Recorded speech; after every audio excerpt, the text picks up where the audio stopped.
नमस्कार दोस्तों, आज के दिन हम लोग ये देखेंगे, यह चर्चा करेंगे कि जो सामान्य अध्ययन का चौथा पेपर है इथिक्स का यानी नैतिक शास्त्र का, उसकी तैयारी कैसे करनी है, उसको कैसे पढ़ना है, उसके अंतर्गत हमें किन किन बातों का ध्यान रखना है अध्ययन करते वक्त, और उससे भी ज़्यादा ज़रूरी है कि किन किन चीज़ों को हमें नहीं करना है। ये देखना बहुत ज़रूरी होता है जब आप यूपीएससी के एग्ज़ाम की तैयारी करते हैं। तो आइए हम शुरू करते हैं, देखना चालू करते हैं कि हमें क्या क्या करना है और क्या क्या नहीं करना है, किन किन चीज़ों को ज़्यादा फोकस करना है, एक ही चीज़ को किस किस दृष्टिकोण से पढ़ना है, किस तरह से उदाहरण देखने हैं हमें, इन सब चीज़ों की चर्चा हम लोग कर लेते हैं।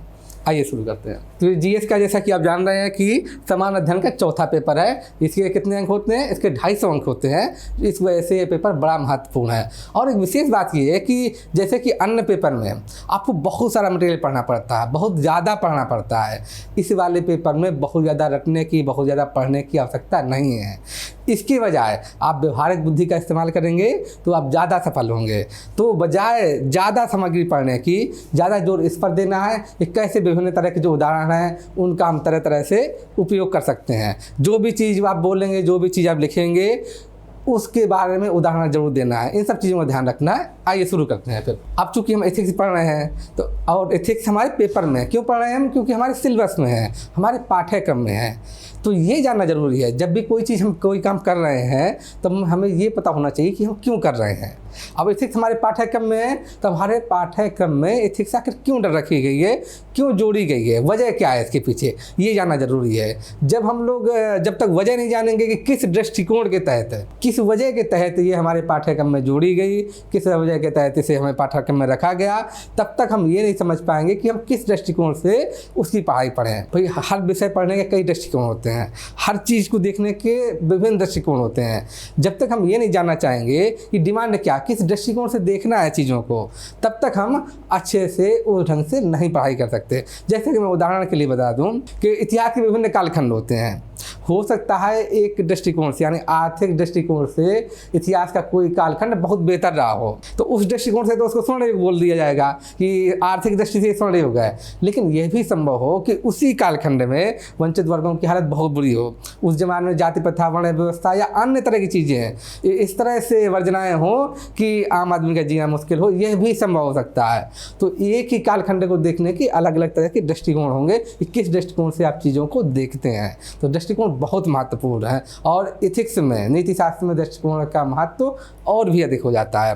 तो इसलिए सबसे पहले जब हम तैयारी शुरू करेंगे तो हमें ये देखना जरूरी है कि अगर एथिक्स जोड़ी गई तो क्यों जोड़ी गई, हमारे सिलेबस में ऐसे क्यों आई, ये देखना जरूरी है। और उससे पहले कि एथिक्स है क्या, आखिर क्या है, क्यों इसकी आवश्यकता पड़ी मानव जीवन में, ये देख लेंगे। फिर उसके बाद देखेंगे कि आखिर ये हमारे जीवन में, हमारे सिलेबस में, हमारे पाठ्यक्रम में क्यों जोड़ दी गई। तो इस तरह हम देखते हैं। तो सबसे पहले क्या है कि हमारे जीवन में नैतिकता की आवश्यकता क्यों है, भाई क्या ज़रूरत है इसकी, कोई व्यक्ति आखिर क्यों बने। पहला क्वेश्चन नहीं करेगा जब भी आप किसी से बोलेंगे कि तुमको एथिकल बनना है, नैतिक बनना है, मोरल बनना है, तो पहला प्रश्न यही करेगा कि भाई क्यों बनूँगा, मुझे क्या फ़ायदा है, मैं क्यों नैतिक बनूँ। सबसे पहला प्रश्न यही आता है, हर कोई आपसे यही प्रश्न पूछेगा कि मैं क्यों नैतिक बनूँ। और फिर हम ये भी देखेंगे कि हमारे पाठ्यक्रम में नीति शास्त्र को क्यों जोड़ा गया है, क्या उद्देश्य है इसका। तो अब जैसे कि आप जानते हैं कि शुरुआत में जब आप मानव इतिहास को पलटेंगे, पीछे देखेंगे, तो शुरुआत में कैसे जब मनुष्य रहता था, मनुष्य बाकी प्राणियों से आप देखेंगे जो भी जानवर हैं कि कंपेयर में, उनकी तुलना में मनुष्य कैसा है, अपेक्षाकृत कमज़ोर है। एक आप कोई, यहाँ तक कि आप बकरी भी देखते होंगे, उसका वजन भी आदमी के वजन से ज़्यादा होता है, लगभग बराबर होता है। बाकी जितने भी जानवर आसपास आप देखते होंगे, चाहे गाय है, चाहे शेर है, कोई भी देखेंगे, तो मनुष्य से ज़्यादा शक्तिशाली है हर मायने में। तो अगर भौतिक रूप से देखेंगे, शारीरिक रूप से देखेंगे, तो मनुष्य कैसा था, बाकी प्राणियों की तुलना में बहुत कमज़ोर था। तो कमज़ोर होने से क्या दिक्कत थी उसको, भाई मूलभूत आवश्यकता क्या है मानव की, पहली चीज़ है मूलभूत आवश्यकता कि भोजन, उसे खाना मिले, और दूसरी मूलभूत आवश्यकता क्या है, आश्रय, रहने के लिए जगह चाहिए उसको। तो इन दोनों चीज़ों की उसको आवश्यकता थी। मैं शुरुआत की बात कर रहा हूँ मानव इतिहास की। अब आरंभ में आदि मानव के रूप में व्यक्ति रह रहा था। तो उसे क्या चाहिए? भोजन चाहिए, आश्रय चाहिए, और उसी वजह से सुरक्षा चाहिए। भाई आश्रय क्या एक तरह से सुरक्षित नहीं होगा? आश्रय तो बेकार है। भोजन और आश्रय, इन दोनों चीज़ों की सुरक्षा चाहिए, गारंटी चाहिए उसको, तो दोनों चीज़ चाहिए। तो शुरुआत में भी ये हुआ कि जब अकेले अकेले मनुष्य अगर भोजन या आश्रय की खोज कर रहा था, बड़ी समस्या थी। भाई उस शिकार अकेले नहीं कर सकता क्योंकि मजबूत नहीं है व्यक्ति। तो वैसी स्थिति में क्या हुआ कि टोली बनना चालू हुई, समूह बनना चालू हुआ। अब जब समूह बनने लगे, समूह से शिकार करना आसान हो गया, एक साथ रहना आसान हो गया। एक साथ रहते तो लोग, तो क्या था कि बाहरी जानवर भी हमला करने से बचते थे, तो अब उसको आसान हो गया। लेकिन अब भाई राखी मान ली रात में 50 लोग एक साथ लेटे हुए हैं, अब डर चीज़ क्या कि किसी के किसी से अगर बन नहीं रही तो रात में उठा के उसको मार सकता है। भाई रात में भाला उठाया, मार दिया उसको।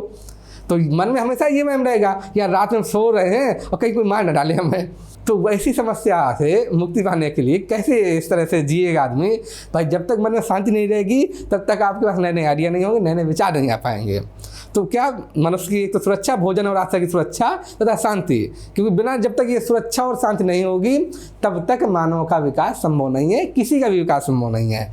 तो उसके कारण मनुष्य ने फिर क्या किया? कुछ कुछ नियम बना लिए, कुछ कुछ कानून बना लिए, आपस में कुछ कुछ प्रतिमान तय कर दिए कि भाई जब कोई सो रहा होगा तो कोई किसी पर हमला नहीं करेगा। या अगर हम शिकार करने जा रहे हैं और किसी ने माने कोई जानवर हमला कर देता है तो सब लोग मिलकर सामना करेंगे, जो भागेगा वो कायर है, उसको हम बाहर कर देंगे अपने समूह से। तो इस तरह से नियम बनाए गए और ऐसे नैतिक प्रतिमान बना दिए गए कि जो भागता है आदमी क्या कायर है, वो बहादुर नहीं है, साहसी नहीं है, अनैतिक व्यक्ति है। इस तरह से नियम बनाए गए, कानून कायदे बना दिए गए। अच्छा, नियम और कानून में यही फर्क है, ये आप आगे पढ़ेंगे कि नियम कानून में क्या फ़र्क है, नैतिकता और कानून में क्या फ़र्क है। भाई नैतिक मूल्य जो हम देखते हैं और कानून, उसमें सिर्फ यही फ़र्क है कि नैतिक मूल्यों के पीछे जब दंड का विधान लगा दिया जाता है तो वही नैतिक मूल्य या नैतिक नियम ही क्या बन जाता है? कानून बन जाता है। जैसे चोरी नहीं करना चाहिए, ये नैतिक मूल्य है, लेकिन जब इसके पीछे दंड लगा दिया जाए कि अगर चोरी कर ली किसी ने तो उसे दोनों हाथ काट दिए जाएंगे, तो क्या हुआ? एक कानून का रूप हो गया, विधि हो गया। तो यही फ़र्क है। तो शुरुआत में इस तरह से नैतिक मूल्यों की, नैतिक नियमों की आवश्यकता पड़ी ताकि मनुष्य सुरक्षा और शांति के साथ रहकर विकास कर सके। इसीलिए इन नैतिक मूल्यों की आवश्यकता पड़ी और सभी को आवश्यकता पड़ी। इसलिए ये नैतिक नियम किसने बनाए?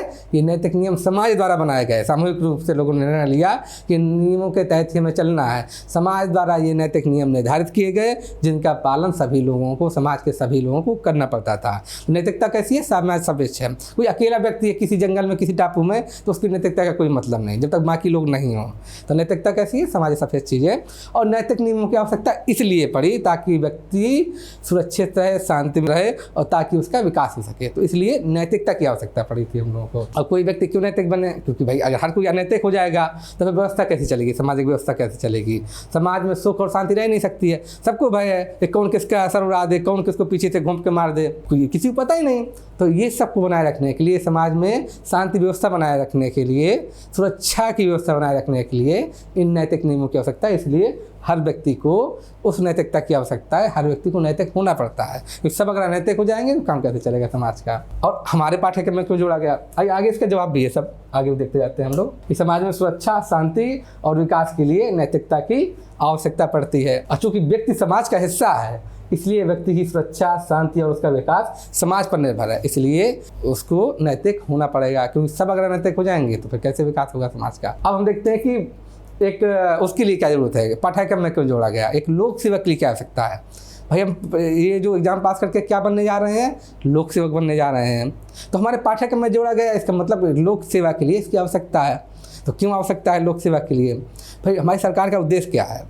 हमारी सरकार का उद्देश्य है, भारत एक ऐसा देश है, लोकतांत्रिक देश है, लोक कल्याणकारी देश है। तो हमारी सरकार का उद्देश्य है लोक कल्याण, जनता का कल्याण। जितनी भी सरकार की अंग हैं, जो व्यवस्थाएं हैं, चाहे वो स्थायी नौकरशाही हो, स्थायी कार्यपालिका हो, चाहे अस्थायी कार्यपालिका हो, सब के सब या सरकार के तीनों अंग आप पढ़ते होंगे, विधायिका, कार्यपालिका, न्यायपालिका, सरकार के 3 अंग माने जाते हैं। तो जो भी अंग है सरकार के, सब किस लिए है? सब वंचित वर्गों का कल्याण करने के लिए है, जनता का कल्याण करने के लिए, लोक कल्याण के लिए। यहाँ सरकार क्या है? जनता की नौकर है, जनता के लिए सरकार बनी है, जनता के द्वारा बनाई गई है। ये संकल्पना है हमारे देश में शासन व्यवस्था की। हमारे देश की शासन व्यवस्था जनता के लिए है, जनता के द्वारा चुनी गई है, जनता के द्वारा स्थापित की गई है। क्योंकि ऐसी संकल्पना है तो ऐसे में जो लोक सेवक होंगे, जो कि स्थायी कार्यपालिका मानी जाती है, स्थायी कार्यपालिका के जो कर्मचारी हैं, जो लोक सेवक हैं, उनसे भी क्या उम्मीद रहेगी? उनसे भी इसी उम्मीद के तहत उनको भर्ती किया जाएगा कि वो लोक कल्याण के प्रति ध्यान रखें। वो लोग ऐसे हों जो जनता के प्रति समर्पण का भाव रखते हों, जनता के प्रति सेवा का भाव रखते हों, वैसे लोक सेवक होने चाहिए। अब ऐसे लोक सेवक होना चाहिए तो उनके अंदर कुछ कुछ मूल्य होने चाहिए जो इस तरह की भावना से प्रेरित हों, ऐसे मूल्य। तो लोक सेवक के अंदर कौन कौन से मूल्य होने चाहिए वो हम आगे भी पढ़ेंगे, जब अलग से पढ़ेंगे। यहाँ हल्का सा बता देता हूँ कि जो आपने सिलेबस में पढ़े होंगे, सत्यनिष्ठा चाहिए, निष्पक्षता होनी चाहिए, न्याय का गुण होना चाहिए, गैर तरफदारी होनी चाहिए, और क्या सहानुभूति वाला भाव होना चाहिए, वंचित वर्गों के प्रति कल्याण की भावना होनी चाहिए, सेवा की भावना होनी चाहिए, समर्पण की भावना होनी चाहिए। तो आप सिलेबस में भी देखेंगे ये 6-7 मूल्य दिए गए हैं। वो मूल्य, उसके अलावा भी लोक सेवक एक नागरिक है, एक अच्छा नागरिक माना जाता है। तो एक अच्छे नागरिक के जो जो गुण होने चाहिए वो सभी गुण हम लोगों को पढ़ने पड़ते हैं, जानने पड़ते हैं। तो इसलिए पाठ्यक्रम में वो सभी नैतिक मूल्य और सब चीज़ें रखी गई हैं। और इसी कारण से हमारे पाठ्यक्रम में, हमारे सिलेबस में ये नैतिक शास्त्र का पेपर जोड़ा गया। उस ढंग से ही हमें पढ़ना है और इसी दृष्टिकोण से। तो जब भी पूरे पाठ्यक्रम को आप पढ़ेंगे तो हमेशा ये ध्यान में रखिए कि जो चीज़ हम पढ़ रहे हैं, जो वैल्यू पढ़ रहे हैं, जो सद्गुण पढ़ रहे हैं, जो नैतिक मूल्य पढ़ रहे हैं, वो जनता के लिए किस काम का है। हमेशा यह दृष्टिकोण रख के जब आप पाठ्यक्रम को पढ़ेंगे तब वो आपके लिए लाभदायक होगा, तब वो आपके लिए लाभकारी हो गया। क्योंकि हम गुण सिर्फ इसलिए नहीं पढ़ रहे हैं कि सिलेबस में है, भाई नैतिक मूल्य इसलिए नहीं पढ़ रहे हैं कि सिलेबस में है या ये सिद्धांत है। कोई भी भावनात्मक बुद्धिमत्ता इसलिए नहीं पढ़ना है कि सिर्फ एक सिद्धांत है, इसको फला फला वैज्ञानिक ने दिया, फला फला इसके मॉडल हैं, इसका कोई फ़ायदा नहीं ना। इस उद्देश्य से पढ़ना है हमें इस उद्देश्य से पढ़ना है कि अगर हम लोग भावनात्मक बुद्धिमत्ता पढ़ रहे हैं तो जब हम लोक सेवक बन जाएंगे तो हमारे लिए क्या उसका इस्तेमाल है, क्या उपयोग है, तभी उसकी सार्थकता है। और इसी भाव से इस पेपर को आप पढ़िएगा, तभी आपके अंक भी ज़्यादा आएंगे, तभी आप बेटर ढंग से इस पेपर में सफल हो पाएंगे।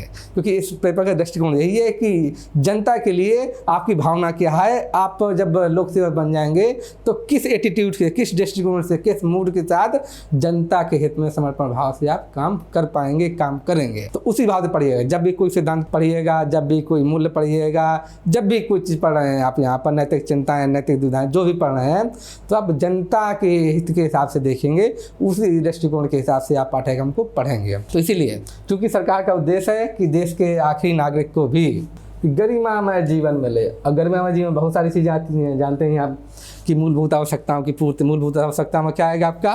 सबसे पहले खाना, भोजन तो उसे मिले, दूसरा आवास होता है, तीसरा होता है शिक्षा, चौथा बिजली या ऊर्जा। इस तरह की जो मूलभूत चीज़ें हैं ये तो व्यक्ति को पास होएं। उसके अलावा ये तो चीज़ें बता दीजिए कि आपको मूलभूत आवश्यकता है, ये तो व्यक्ति को मिलनी ही चाहिए। साथ ही साथ क्या होना चाहिए, किस तरह की व्यवस्था होनी चाहिए, स्वतंत्रता, समानता, न्याय, ये सब चीज़ें भी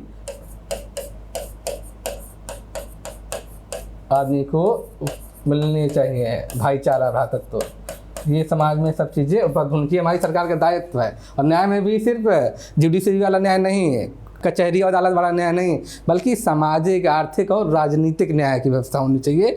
वो सब आप लोगों ने पढ़े भी होंगे। जब आप राजनीतिक विज्ञान पढ़ते हैं, पॉलिटी पढ़ते हैं, तो उसमें भी पढ़ेंगे आप, या जब आप सामाजिक विज्ञान पढ़ते हैं तो उसमें देखते होंगे ये सब चीज़ें आती हैं, तो ये सब चीज़ें पढ़ती हैं। तो ये चूँकि हमारी सरकार का उद्देश्य है कि गरिमामय जीवन उपलब्ध कराना, इसलिए वो ऐसे लोक सेवक भर्ती करना चाहेगी जिनका दृष्टिकोण इस तरह का हो, जो हमेशा आजीवन कोशिश करें कि जनता को एक गरिमामय जीवन उपलब्ध करा सकें। जो हाशिए पे खड़े लोग हैं उनको भी मुख्य धारा में शामिल कर सके, सशक्तिकरण कर सके, समावेशन कर सकें, और उन लोगों को भी, जिस सबसे आखिरी व्यक्ति है हमारे समाज का, हमारे देश का, उसको भी गरिमामय जीवन उपलब्ध हो सके। हमेशा ये प्रयास करेंगे। तो सरकार इस तरह के लोक सेवक भर्ती करना चाहती है, ये उद्देश्य है सरकार का। और इसी उद्देश्य के तहत ही इस नीति शास्त्र के पाठ्यक्रम को शामिल किया गया है। तो आपको भी इसी दृष्टिकोण से, इसी भाव से पढ़ना है। तो ये अभी हमने लोगों ने देखा कि अगर सिलेबस में रखा गया है तो उसका उद्देश्य क्या है, क्योंकि जैसा उद्देश्य है, जब उसी दृष्टिकोण से हम चीज़ों को पढ़ेंगे तो हमारा जो निष्पादन होगा, हमारा जो रिजल्ट होगा वो बेहतर होगा। क्योंकि नीति शास्त्र विषय को पढ़कर या रटकर कोई व्यक्ति नैतिक नहीं बन सकता। खाली आपने पर भाषाएं रट ली और आप नैतिक बन गए, ऐसा संभव नहीं है। हो सकता है प्रभाव पड़े आपके अंदर, जब तक भावनात्मक रूप से आप उससे जुड़ेंगे नहीं तब तक कोई बदलाव नहीं आएगा। सिर्फ रट लेने से चीज़ों को बदलाव नहीं आता है, उसके साथ उसमें भावनात्मक रूप से जुड़ना भी पड़ता है व्यक्ति को। कोई व्यक्ति नैतिक नहीं बन जाता, इसलिए एक पेपर में सिद्धांत की बजाय व्यवहारिक प्रश्नों पर भी ज़्यादा जोर दिया गया है। सिद्धांत की बजाय, जटिल सिद्धांतों के बजाय व्यवहारिक पक्ष पर ज़्यादा जोर दिया गया है। आपको भी याद ये रखना है कि बहुत ज़्यादा जटिल सैद्धांतिक पक्ष की ओर ध्यान नहीं देना है, बल्कि व्यवहारिक पक्ष की ओर ही ज़्यादा ध्यान देना है। इसमें याद रखिएगा कि बहुत ज़्यादा मॉडल और उस पर ज़्यादा मत ध्यान दीजिए, बल्कि अप्लाइड पक्ष पर, व्यवहारिक जीवन में कैसे चीज़ें लागू होती हैं, व्यवहारिक जीवन में इनका क्या उपयोग है, इस पर ध्यान ज़्यादा देना है हम लोगों को।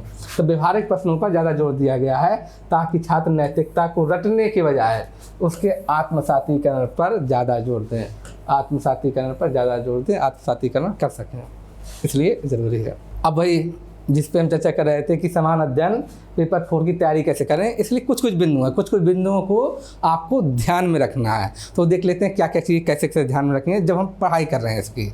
अभी तक तो उन्हें बताया कि क्यों पढ़ें, अब पढ़ें तो किस उद्देश्य से, माइंड सेट क्या बना के पढ़ें इसको, या हमें किस दृष्टिकोण से पढ़ना है, कि हमें लोक कल्याण की भावना से पढ़ना है। तो जो भी टॉपिक पढ़ें, जो भी चीज़ पढ़ें, उसमें ये जरूर दिमाग में रखें इससे जनता को क्या फ़ायदा होगा, हम क्यों पढ़ रहे हैं, भाई जनता को क्या लाभ होगा, तभी तो हम पढ़ रहे हैं उस चीज़ को।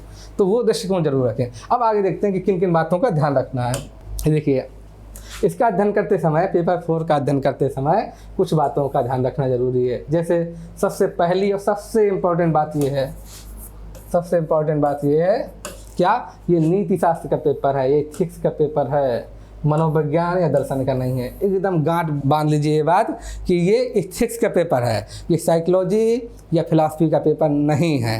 लोग क्या कहते हैं, लोगों को क्या गलतफहमी रहती है, क्योंकि जब आपका सिलेबस देखेंगे आप इसका, तो इसमें 3 विषय आपको दिखाई पड़ेंगे मोटे तौर पर। 3 विषयों का प्रभाव दिखाई पड़ेगा। एक तो आप देखेंगे मनोविज्ञान यानी साइकोलॉजी, तो उसके 2-3 जो चैप्टर हैं आप देखेंगे वो मनोविज्ञान से संबंधित हैं, जैसे कि एटीट्यूड यानी अभिवृत्ति, एप्टीट्यूड यानी अभिरुचि, और इमोशनल इंटेलिजेंस यानी भावनात्मक बुद्धिमत्ता। तो आप देखेंगे 3 चैप्टर तो सीधे सीधे आप देखेंगे कि इससे प्रभावित हैं, आप मनोविज्ञान से प्रभावित हैं, तो मनोविज्ञान का कुछ प्रभाव है। दूसरा फिर आप देखेंगे कि उसमें कि भारत तथा विश्व के विभिन्न विचारकों तथा नैतिक दार्शनिकों का प्रभाव, ये देखेंगे। तो ये आप देखेंगे एक चैप्टर आपका है जो दर्शन शास्त्र से प्रभावित है, दर्शन शास्त्र का इसका प्रभाव है। और इसके अलावा देखेंगे कि आपके 2 चैप्टर हैं जो आखिरी के, वो किससे प्रभावित है, लोक प्रशासन से, पब्लिक एडमिनिस्ट्रेशन जो आपका सब्जेक्ट होता है उससे प्रभावित है। ये देखेंगे कि लोक प्रशासन में किस तरह से ईमानदारी बरती जाए, पारदर्शिता कैसी बरती जाए, RTI से लेके जो कोड ऑफ कंडक्ट होते हैं उस सब में नैतिक वो है कंसर्न है लोक प्रशासन में। तो 2 चैप्टर देखेंगे आप। 6वां जो 7वां चैप्टर है जो सिलेबस में आपके डिफाइन है, तो किससे संबंधित है, वो पब्लिक एडमिनिस्ट्रेशन यानी लोक प्रशासन से संबंधित है। 8वां चैप्टर है केस स्टडी का, तो उसमें सब कुछ समाहित है, व्यवहारिक है, अप्लाइड है पूरी तरह से। तो आप ये देखेंगे कि 3 विषयों का प्रभाव है। लेकिन ये रखिएगा कि भले इन विषयों का प्रभाव इनसे चीज़ें ली गई हैं, लेकिन ये पेपर एथिक्स का है। भाई अगर उनको सीधे सीधे करना होता है तो आप एथिक्स का नाम देकर नहीं करती UPSC। अगर उनको यही विषय पढ़ाना होते, अगर उनको मनोविज्ञान पढ़वाना होता, दर्शन शास्त्र पढ़वाना होता या लोक प्रशासन पढ़वाना होता, तो सीधे वो इसको जोड़ देती, बजाय एथिक्स का नाम लेने के। एथिक्स का नाम उसने क्यों लिया आखिर, क्यों एथिक्स के अंतर्गत ये चीज़ें रखी गई? इसकी वजह क्या है कि जो आपका दृष्टिकोण है वो हमेशा नैतिक दृष्टि से देखनी है चीज़ों को। अर्थात जब भी इसके अंतर्गत जो प्रभावित सब्जेक्ट हैं, जो इसके अंतर्गत जो शीर्षक हैं, जो विषय हैं, जैसे अभिव्यक्ति है, तो अभिव्यक्ति को हमेशा आपको बजाय मनोवैज्ञानिक पहलू से देखने के, आप हमेशा ये देखें कि कैसे ये व्यवहारिक जीवन में उपयोगी है। अभिव्यक्ति या एटीट्यूड का जनता के हित में कैसा उपयोग है, क्या नकारात्मक प्रभाव है, क्या सकारात्मक प्रभाव है, एक लोक सेवक की अभिव्यक्ति कैसी होनी चाहिए। सबसे मुख्य बात कि एक लोक सेवक की अभिव्यक्ति कैसी होनी चाहिए, अगर नहीं तो किस तरह उसमें बदलाव आने चाहिए कि वह लोक कल्याण की तरफ झुक सके, सकारात्मक रूप से लोक कल्याण की तरफ मुड़ सके, लोक कल्याण की तरफ अग्रसर हो सके। ये मुख्य बात है पढ़ने की हमारे लिए अभिव्यक्ति की जो जटिल सिद्धांत है मनोवैज्ञानिक, कितने प्रकार हैं, किस सिद्धांत के तहत कैसा कैसा होता है, उस पर उतना ध्यान देने की ज़रूरत नहीं है, बल्कि हमको ध्यान ये देना है कि इसका व्यवहारिक पक्ष क्या है, कैसे वह एक आम व्यक्ति के लिए, आम जनता के लिए लाभदायक है, क्या इसका नकारात्मक प्रभाव पड़ता है, और साथ ही साथ एक लोक सेवक के लिए ये किस तरह से सहायता करती है, किस तरह से लाभदायक है लोक सेवा के कार्य में। हमें इस पर ज़्यादा ध्यान देना है और भी इसके व्यवहारिक पक्ष पर ज़्यादा ध्यान देना है, ये देखेंगे। तो ये एकदम गांठ बांध दीजिए कि ये नीति शास्त्र का पेपर है, मनोविज्ञान का पेपर नहीं है, ना ही दर्शन शास्त्र का है। तो पहली चीज़ तो आपका दृष्टिकोण हमेशा ये रहना चाहिए, सबसे पहली चीज़ ये है कि आपका दृष्टिकोण ये होना चाहिए कि जब ये पढ़ें तो किस तरह से यह है एक लोक सेवक के जीवन में उपयोगी है, नैतिक मूल्यों के उत्कर्ष में कैसे उपयोगी है, हमेशा ये याद रखें। दूसरी चीज़ ये याद रखें कि जब आप लिखेंगे तो जो ये सिद्धांत है, आप देखेंगे कि जो नैतिक मूल्य वाले सिद्धांत हैं, जब आप देखें, जब इसको लिखेंगे तो बहुत ज़्यादा मनोवैज्ञानिक या दार्शनिक जो सिद्धांत हैं आपके, मनोवैज्ञानिक या दार्शनिक सिद्धांत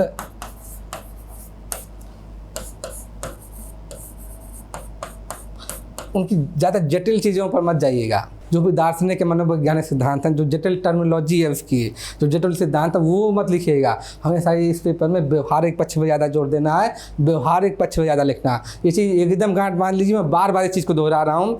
आप ज़्यादा साइकोलॉजिकल या फिलोसफिकल टर्मिनोलॉजी लिख देंगे, ज़्यादा दार्शनिक सिद्धांत लिख देंगे अगर जटिल, तो वो आपके लिए नुकसानदायक हो जाएगा। उससे आपके अंक ज़्यादा नहीं आएंगे, उल्टा कम हो सकते हैं। इसलिए चूँकि ये पेपर एथिक्स का है तो हमेशा इथिकल दृष्टिकोण के तहत ही आप अपने आंसर को लिखेंगे, अपने उत्तर को नैतिक दृष्टिकोण के हिसाब से जोड़ के लिखेंगे। ये किस तरह से ये जो सिद्धांत हम पढ़ रहे हैं, जो उनसे संबंधित है, वो किस तरह से ये चीज़ें एक लोक सेवक को नैतिक बनाने के लिए लाभदायक है, किस तरह से एक आम व्यक्ति के जीवन में उसका नैतिक उत्कर्ष करने के लिए लाभदायक होंगी। इस चीज़ को ध्यान में रख के हम पढ़ेंगे। हम बहुत ज़्यादा नैतिक सिद्धांतों की ओर, जटिल सिद्धांतों की ओर नहीं जाएंगे। आप खुद भी पिछले कई सालों का पेपर उठा के आप देख सकते हैं, तो हमेशा बजाय दार्शनिक सिद्धांतों या मनोवैज्ञानिक सिद्धांतों के बजाय व्यवहारिक पक्ष पर ज़्यादा जोर दिया गया है। आप खुद भी देखेंगे तो एकदम ये गांठ बांध लीजिएगा कि बजाय आप उलझें दार्शनिक सिद्धांतों पर या मनोवैज्ञानिक सिद्धांतों पर, आप व्यवहारिक पक्ष पर ज़्यादा जोर दें और उसी दृष्टिकोण से आप उत्तर को लिखें, अन्यथा आपको नुकसान हो सकता है। ये देखिएगा, ये नीति शास्त्र का पेपर है और नीति शास्त्र के दृष्टिकोण से ही आपको लिखना है। एकदम गांठ बांध लीजिए ये चीज़। अब उदाहरण, इसलिए व्यवहारिक है पेपर, ये अप्लाइड पेपर है, तो व्यवहारिक जीवन के उदाहरण देख के ज़्यादा लिखें। दूसरी चीज़ क्या ध्यान रखनी है आपको, प्रत्येक टॉपिक, कोई भी टॉपिक पढ़ रहे हैं या चीज़ पढ़ रहे हैं कोई भी, तो उसमें क्या करनी है आपको, ये जरूर देख लें कि वह जनता के लिए किस तरह से लाभदायक है। तो क्योंकि मैंने बताया कि ये पाठ्यक्रम जोड़ने का उद्देश्य ही क्या था कि हम ऐसे लोक सेवक तैयार करें, ऐसे लोक सेवकों को भर्ती करें जिनके प्रति लोक समर्पण की भावना, जनता की सेवा की भावना, जनता के प्रति समर्पण की भावना, लोक कल्याण की भावना हो।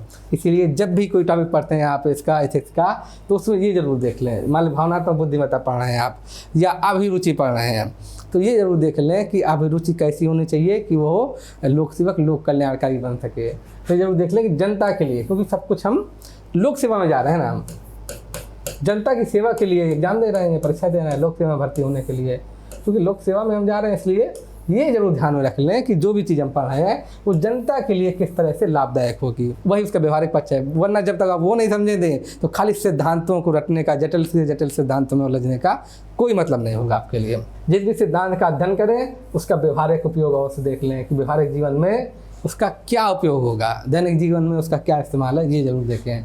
उदाहरण के लिए देख लीजिए, यदि आप भावनात्मक बुद्धिमत्ता पढ़ रहे हैं तो ये जरूर देखें कि दैनिक जीवन में इसका क्या उपयोग है, तथा एक लोक सेवक के सार्वजनिक जीवन में इसका क्या उपयोग है, एक लोक सेवक के जीवन में इसका उपयोग क्या पड़ता है, ये अवश्य देख लें जब भी आप पढ़ेंगे कोई भी चीज़। किस तरह से वह भीड़ को नियंत्रित करने के लिए या अपने कर्मचारियों के साथ कैसा संबंध, उचित कार्य संस्कृति बनाए रखने के लिए आपके ऑफिस की कर्मचारियों के साथ बेहतर तालमेल बनाए रखने के लिए या किस तरह से आवश्यक है। जब आप अंदर पढ़ेंगे, डिटेल में पढ़ाएंगे, हम लोग चर्चा करेंगे इस पर, मैं सिर्फ एक हल्का सा इशारा दे रहा हूँ कि इस तरह से चीज़ों को पढ़ना चाहिए, इस तरह से इस चीज़ों का ध्यान रखिएगा आप, इस तरह से पढ़ना जरूरी है।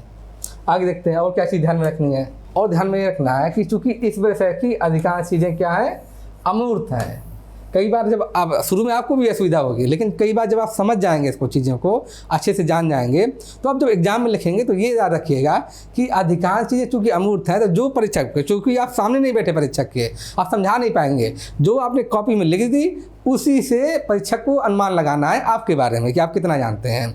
इसलिए ऐसी स्थिति में चूँकि अधिकांश चीज़ें अमूर्त हैं इन सब विषयों की, भाई अभिवृत्ति या अभिरुचि या जो भी चीज़ें हैं ये सब देखेंगे आप, मूल, ये सब अमूर्त चीज़ें हैं, भौतिक रूप से उपस्थित नहीं है, दिखती नहीं है, आदमी के अंदर इनबिल्ट हैं, विशेषताएँ हैं। तो अधिकांश चीज़ें अमूर्त हैं इस विषय की, इसलिए जो भी चीज़ आप लिख रहे हैं, जिस भी चीज़ का अध्ययन करें तो साथ में उसको उदाहरण पढ़ते जाएँ और एग्जाम में उदाहरण भी लिखें साथ में। जो भी चीज़ का आप अध्ययन करें, जो भी चीज़ आप पढ़ें, अध्ययन कर रहे हैं, उसके साथ साथ उसके उदाहरण भी पढ़ते जाएं। उदाहरण जब पढ़ेंगे तो आपको भी चीज़ें ज़्यादा क्लियर होंगी, और जब आप एग्जाम में लिखेंगे तो परीक्षक को भी चीज़ें तुरंत स्पष्ट हो जाएंगी। कम मिनट में आप ज़्यादा बात आसानी से कह पाएंगे, इसलिए उदाहरण जरूर लिखते जाएँ, उदाहरण जरूर पढ़ते जाएँ। हालांकि कोशिश क्या करें कि मान ली एक किसी आपने शख्सियत का नाम पढ़ा, मान ली शख्सियत, किसी व्यक्तित्व का, शख्सियत या व्यक्तित्व बोलते हैं हिंदी में उसको, किसी व्यक्तित्व के बारे में आपने पढ़ा, साथ ही साथ या कोई आपने घटना पढ़ ली ऐसी, किसी घटना का आप एग्जाम्पल देना चाहते हैं, तो ये याद रखिए कि एक ही जो आप एक उदाहरण पढ़ रहे हैं उसका किस किस जगह इस्तेमाल कर सकते हैं। एक ही उदाहरण का आप कई सारे मूल्यों में इस्तेमाल कर सकते हैं, ये आप देख सकते हैं। जैसे राजेश शर्मा जी का उदाहरण पढ़ेंगे आप, जो स्कूल अंडर ब्रिज आप पढ़ेंगे। एक व्यक्ति थे Rajesh Sharma, school under bridge, तो उन्होंने क्या किया था कि मेट्रो के जो पिलर जाते हैं उसकी नीचे खाली जगह पड़ रहती है, तो उस ब्रिज के नीचे उन्होंने गरीब बच्चों के लिए, जो झुग्गी झोपड़ी में बच्चे रहते थे, उन लोगों के लिए स्कूल चालू किया था। इस एग्जाम्पल से बहुत सारे मूल्य आप निकलते हैं, तो आप ढेर सारे मूल्यों की जगह ये एग्जाम्पल आप दे सकते हैं। तो आपको ये देखना जरूरी है कि आप हज़ारों एग्जाम्पल याद करें, इसके बजाय आप एग्जाम्पल तो याद करेंगे जितने कर सकते हैं यथासंभव, लेकिन उस एक एग्जाम्पल से किस किस जगह उस एग्जाम्पल का प्रयोग हो सकता है, उस उदाहरण का किस किस जगह प्रयोग हो सकता है, ये जरूर देखें। जैसे अब इसी एग्जाम्पल, स्कूल अंडर ब्रिज का एग्जाम्पल है, तो एक चीज़ तो आप ये दिखा सकते हैं कि अगर आपको समाज सेवा करना, जनहित में कोई काम करना, उसके लिए सबसे ज़्यादा क्या जरूरी है, इच्छा शक्ति सबसे ज़्यादा जरूरी चीज़ है, बजाय पूंजी के।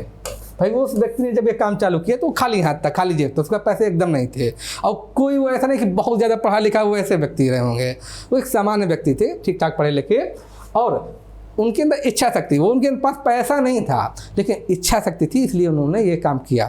तो सबसे ज़्यादा क्या जरूरी है कि आपके अंदर इच्छा शक्ति होना चाहिए, लोक सेवा की भावना होनी चाहिए, ये ज़्यादा जरूरी है, ये चीज़ ज़्यादा महत्वपूर्ण है, बजाय आपके पास पूंजी हो। तो बहुत सारे लोग इस दुनिया में यही रोना रोते रहते हैं कि अगर हमारे पास, जब हम पैसा इकट्ठा कर लेंगे ना, तब हम जन सेवा करेंगे, तब समाज सेवा करेंगे, तब NGO बनाएंगे, तब हम फलाने काम करेंगे, ट्रस्ट बनाएंगे।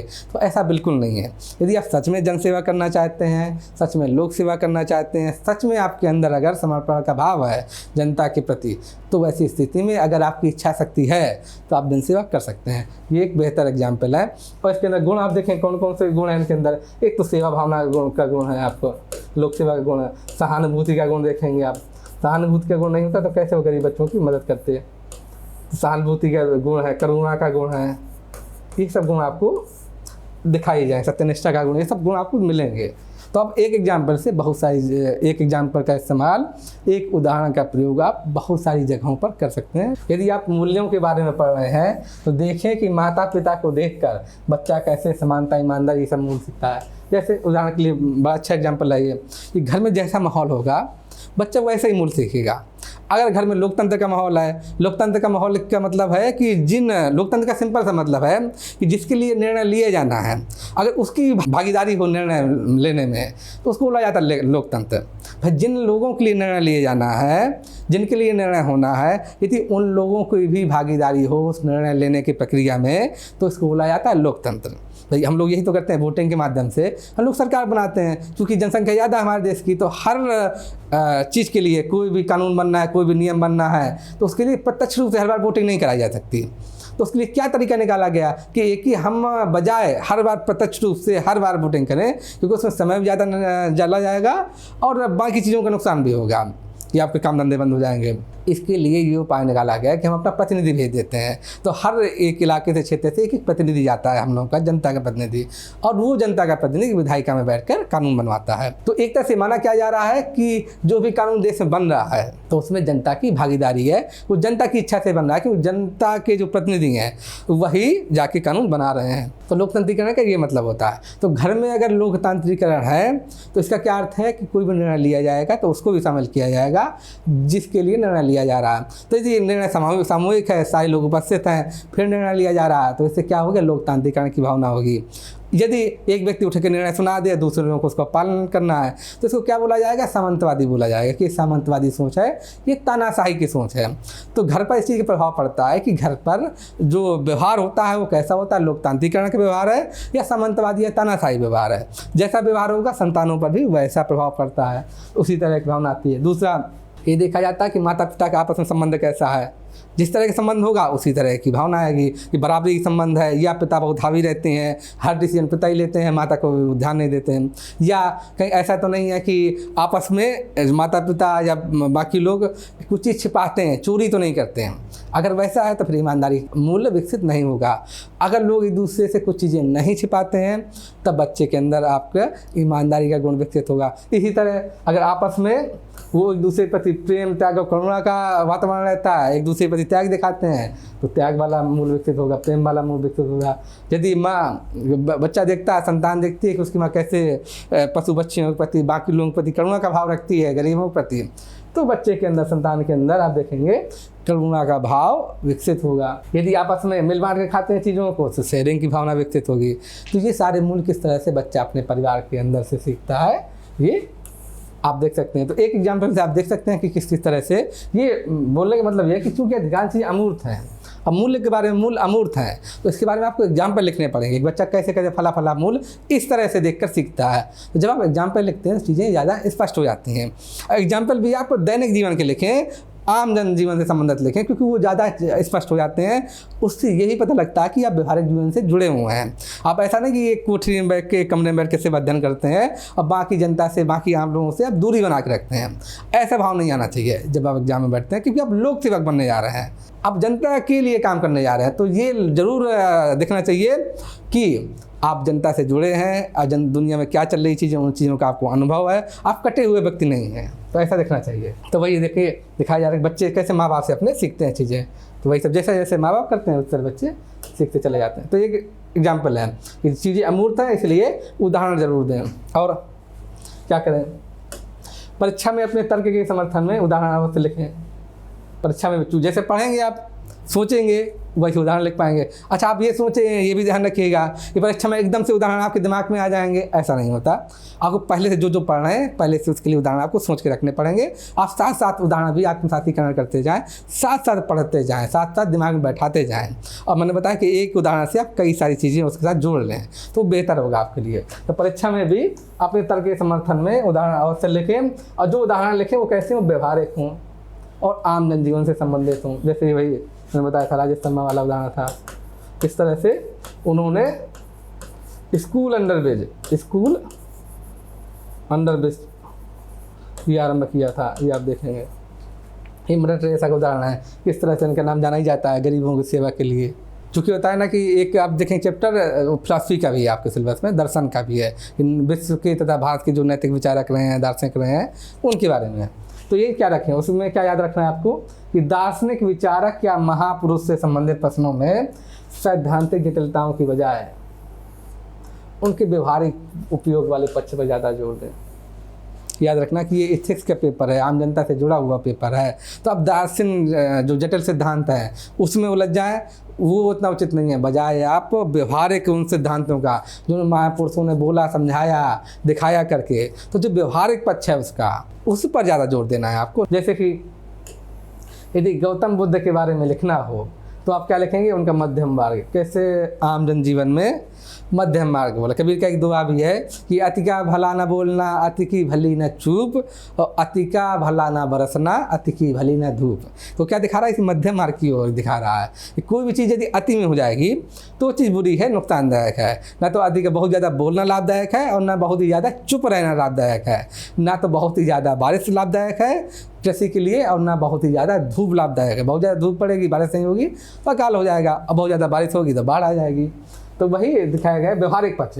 तो यहीं इसी तरह आपको गौतम बुद्ध के बारे में लिखना है, तो उनका जो मध्यम मार्ग है, कैसे मध्यम मार्ग व्यवहारिक रूप में लाभदायक है वो, और उनके जो करुणा के लिए उन्होंने सबसे ज़्यादा महत्व किसको दिया, करुणा को महत्व दिया है, इस तत्व के लिए दया, ये सब मूल्यों को जो महत्व दिया उन्होंने, सहानुभूति, इस सब पे जोड़ा है। और उनकी सबसे बड़ी देन क्या है कि वर्ण व्यवस्था, जैसे जन्म जात भेदभाव का नशोध, वर्ण व्यवस्था या जाति व्यवस्था जैसे ये भेदभाव है जो कि समाज के लिए बड़ा नुकसानदायक है, कुष्ठ के समान है समाज के लिए, उनका उन्होंने बड़े जोरदार ढंग से विरोध किया है। तो ये सब जो व्यवहारिक पक्ष हैं, इन सब पक्षों पर चर्चा ज़्यादा करनी है, बजाय कि उनके आप तार्किक और वैज्ञानिक दृष्टिकोण बिंदु को ज़्यादा जोर डालें कि बुद्ध धर्म के क्या क्या सिद्धांत हैं, किस तरह से उसमें आत्मा का महत्व है कि नहीं है, ईश्वर को माना गया है कि नहीं माना गया है, कौन कौन सी उसकी शाखाएं हैं, उस सब पे आप ज़्यादा जोर दें, वो फायदेमंद नहीं है, वो लाभदायक नहीं है। क्योंकि पेपर एथिक्स का ना कि दर्शन शास्त्र का, ये आप याद रखिएगा। इसलिए व्यवहारिक पक्ष पर ज़्यादा जोर दें कि गौतम बुद्ध ने जो जो बातें बोली हैं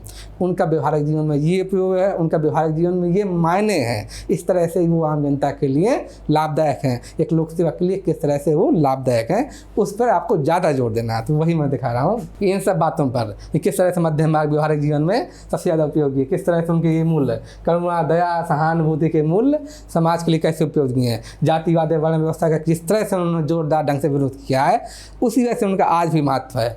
तो वर्ण व्यवस्था, ये सब के भेदभाव किस तरह से विरोध किया है, किस तरह से समाज में आज भी ये सब चीज़ें लाभदायक हैं, तो उस सब चीज़ों पर ज़्यादा ध्यान देना। ये देखिए भैया, ये करुणा का मूल है गौतम बुद्ध का, कि किस तरह से तो देवदत्त ने हंस को मार दिया था, तो हंस की जान बचाई थी, और बोला गया था कि मारने वाले से बचाने वाले का अधिकार ज़्यादा होता है।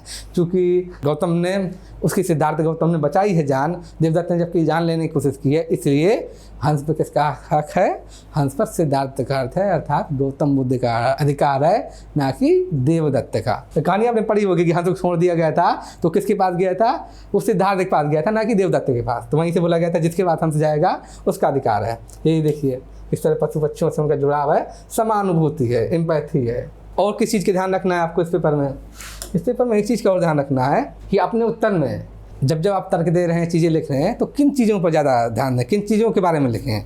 बजाय अब मैंने पहले ही बताया कि बजाय आप बहुत ज़्यादा गूढ़ दार्शनिक के, मनोवैज्ञानिक के या लोक प्रशासन संबंधित शब्दावली लिखें, टर्मिनोलॉजी लिखें, उसके बजाय जब भी आपको उदाहरण देना है या चीज़ें लिखनी है, चीज़ें समझानी है, तो आप किनका उपयोग करें जो आमतौर पर जैसे हम पढ़ते हैं, जैसे मूल्य कर्तव्य संविधान में, क्योंकि हम ये राजनीतिक विज्ञान में या अन्य जगह पर बार बार पढ़ते हैं, और ये हर चीज़ समझता है हर कोई, जो भी लोक सेवा का एग्जाम लिखने वाला होगा वो समझेगा। तो मूल कर्तव्य हो गया, नीति निर्देशक तत्व हो गया, 2 प्रशासनिक आयोग की सिफारिशें हो गई। आप इन सब चीज़ों का उल्लेख करें, वो ज़्यादा बेहतर है। बजाय आप सैद्धांतिक चीज़ों में, आप जटिल चीज़ों में चले जाएं, उसकी बजाय आप इन सब चीज़ों का हवाला दें तो आपके लिए ज़्यादा बेहतर साबित होगा। इसी तरह से आप कोड ऑफ कंडक्ट का भी हवाला दे सकते हैं, जो नए नए कानून बनते हैं, जैसे पॉस्को कानून हो गया, मैला ढोने वालों के लिए जो कानून है, उनसे जब से काम न कराया जाए, पुनर्वास कैसे कराया जाए, इस तरह के ढेर सारे जो वंचित वर्गों के हक में कानून बनते हैं, उन सब कानूनों का, उन सब नियमों का, उन सब विधेयकों का आप उल्लेख करें, वो ज़्यादा बेहतर होगा। बजाय इसके पेशा कानून है, आप ये सब देखेंगे, इस तरह के बहुत सारे कानून हैं, तो आप इन सब नियम कानूनों का, इस सब विधेयकों का उल्लेख करें, बजाय आप बहुत ज़्यादा दार्शनिक टर्मिनोलॉजी या उस तरह की टर्मिनोलॉजी, लोक प्रशासन की टर्मिनोलॉजी उसमें उतर जाए, वो उतना फायदेमंद नहीं है। तो आम जनता से चीज़ें संबंधित हैं, जो कि हमारी सरकार किस ओर फोकस कर रही है, किस ओर ध्यान दे रही है, उससे जुड़ती हुई आप अगर शब्दावली इस्तेमाल कर रहे हैं, उससे जुड़े हुए अगर उदाहरण आप पेश कर रहे हैं, दे रहे हैं, तो ज़्यादा लाभदायक होगा, ये याद रखिएगा। इस तरह से आप इस तरह के आप संविधान संबंधित अगर आप दस्तावेज दे रहे हैं, चीज़ें दे रहे हैं, तो आपके लिए ज़्यादा बेहतर होगा, क्योंकि हर कोई समझ रहा है, हर चीज़ कोई जान रहा है, और उससे यही पता चलता है कि आप इन सब चीज़ों से जुड़े हुए हैं, आपने इनको आत्मसात किया हुआ, अच्छे ढंग से पढ़ा हुआ है इन सब चीज़ों को। आगे चूँकि जो 8वां आप देखेंगे कि चैप्टर है वो केस स्टडी का है, और केस स्टडी अच्छी खासी संख्या में आती है, अच्छे खासे मार्क्स से केस स्टडी आप देखेंगे कि आपके पेपर में है, इसलिए केस स्टडी पर भी ध्यान देना जरूरी है। चूँकि वैसे मैं बता दूं, केस स्टडी के बारे में हम एक अलग से वीडियो में विस्तृत चर्चा करेंगे, अच्छे से चर्चा करेंगे, क्योंकि केस स्टडी बड़ी इंपॉर्टेंट है, बड़ी महत्वपूर्ण है, तो हम अलग से चर्चा करेंगे। मैं अभी हल्का सा बता दे रहा हूँ कि किन चीज़ों को ध्यान रखना है, क्योंकि हम चर्चा कर रहे थे कि इसको पढ़ते वक्त क्या क्या ध्यान रखना है। केस स्टडी को हल करते वक्त ये याद रखें कि सभी प्रश्नों में एक ही प्रस्तुत करने का ढंग अपना है, प्रेजेंटेशन का एक ही तरीका ना अपना है, बल्कि प्रश्न की मांग के अनुसार उससे बदल दें। जैसे जैसे प्रश्न की मांग बदले वैसा वैसा उसका बदल दें। इसका मतलब क्या है कि अब एक ही ढर्रा अगर अपना रहे हैं, जैसे आमतौर पर एक क्या तरीका अपनाया जाता है, एक सिंपल तरीका अपनाते हैं लोग, और आप भी अपना सकते हैं, इसमें कोई बुराई नहीं है, लेकिन सारे प्रश्नों में अपना है।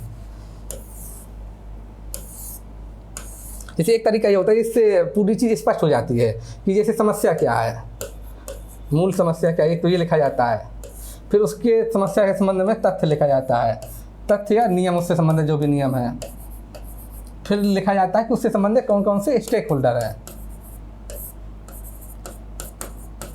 इसमें कौन सा शामिल है, और चौथी चीज़ ये होती है कि इसमें कौन कौन से नैतिक मूल्य शामिल हैं।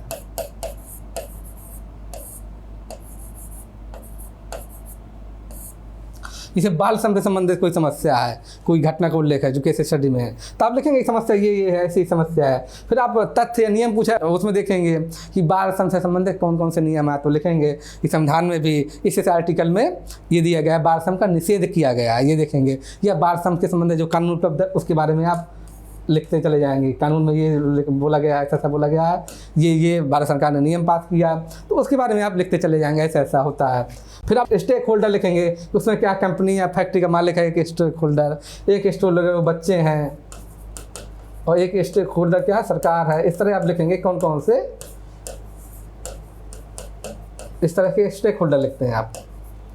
और उसमें नैतिक मूल्य कौन कौन से शामिल है वो आप लिखते चले जाते हैं कि किस तरह से जो शोषण हो रहा है बच्चों का, तो उसके में इस सब जो पूरा किस्सा है, जो केस स्टडी जो बताई गई है, उसमें कौन कौन से नैतिक मूल्य शामिल है कि जो बच्चों के मूल अधिकार है वो उससे वंचित हो रहे हैं बच्चे, किस तरह से करुणा सहानुभूति ये सब भी शामिल है, किस तरह से सत्यनिष्ठा के अधिकार का उल्लंघन हो रहा है, किस तरह से मालिक जो कर रहा है।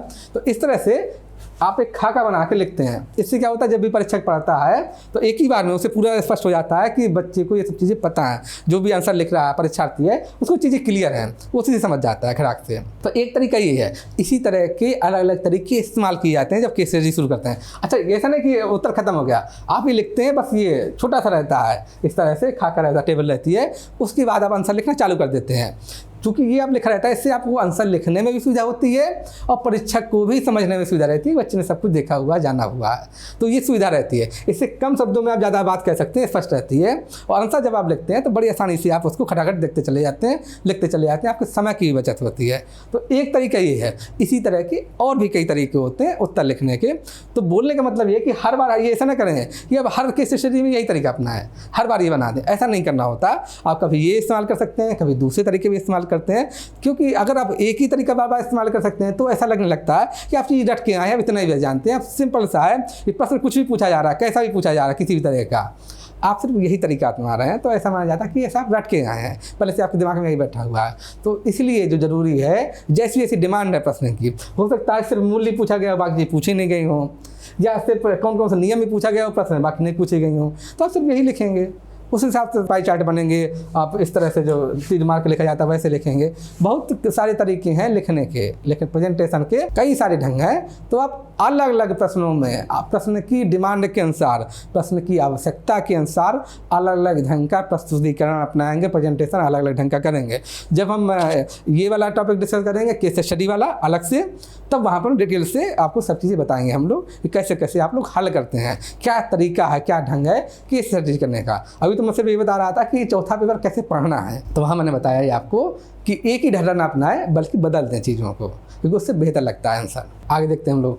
अच्छा, चूँकि आप जब पढ़ रहे हैं, सिविल पढ़ रहे हैं, तो कुछ आप जो लोक सेवा जिन्होंने बड़ा बेहतरीन काम किया हो उसके कुछ उदाहरण आप रख लें, क्योंकि काम आएंगे आपको। जब आप मेंस का आंसर लिख रहे होंगे तो वहाँ आपको उस सब उदाहरणों की जरूरत पड़ेगी, ताकि व्यवहारिक रूप से परीक्षक को लगे कि आपने न सिर्फ रोज़ अखबार पढ़ा है, चीज़ें देखी हैं, आपको पता है कैसे कैसे चीज़ें होती हैं व्यवहारिक जीवन में, कि बजाय आपने रट लिया। ऐसा ना लगे कि हाँ आपसे सिर्फ सिद्धांत रख चुके हैं, परिभाषाएं आपने रट ली हैं तो खाली वही लिखते जा रहे हैं। इसलिए व्यवहारिक जीवन में जिन जिन लोगों ने जो जो कार्य किए हैं जनता के हित में, तो उन सब के बारे में थोड़ा थोड़ा सा आपको नॉलेज होना, ज्ञान होना जरूरी है। इसलिए आप कुछ लोक सेवकों को उदाहरण कि इस लोक सेवक ने इस तरीके से काम किया। अच्छा, अलग अलग फील्ड में जो अलग अलग जगह अलग अलग काम किया लोगों ने, तो वैसा पढ़ें आप कि विभिन्नता भी रहे, ताकि जिस तरह से प्रश्न आए तो हर प्रश्न का कोई ना कोई उदाहरण आपके दिमाग में हो और आप तुरंत उसको लिख सकें। ये आप ध्यान रखिएगा।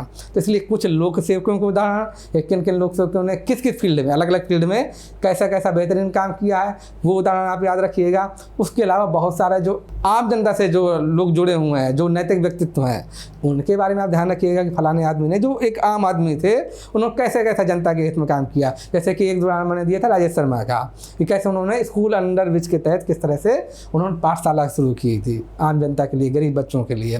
तो इस तरह से आम जनता से जुड़े हुए जो लोग हैं उनके बारे में कुछ कुछ याद रखिएगा आप, और कुछ कुछ एनजीओ के बारे में, किस तरह से एनजीओ किस किस फील्ड में कार्य करती हैं, तो इसके बारे में आपको ज्ञान होना जरूरी है। तो यहाँ पर ये मैंने उदाहरण के तौर पर आपको समझाने के लिए बता दिया है कि इस तरह बांका जिले में ये कुंदन कुमार जो थे ऑफिसर, उन्हें कैसे उन्होंने बांका की शुरुआत की थी और इसके लिए क्या किया था, स्मार्ट क्लास के जरिए उन्होंने पढ़ाई की गुणवत्ता में सुधार किया था, उन्होंने शुरुआत की थी।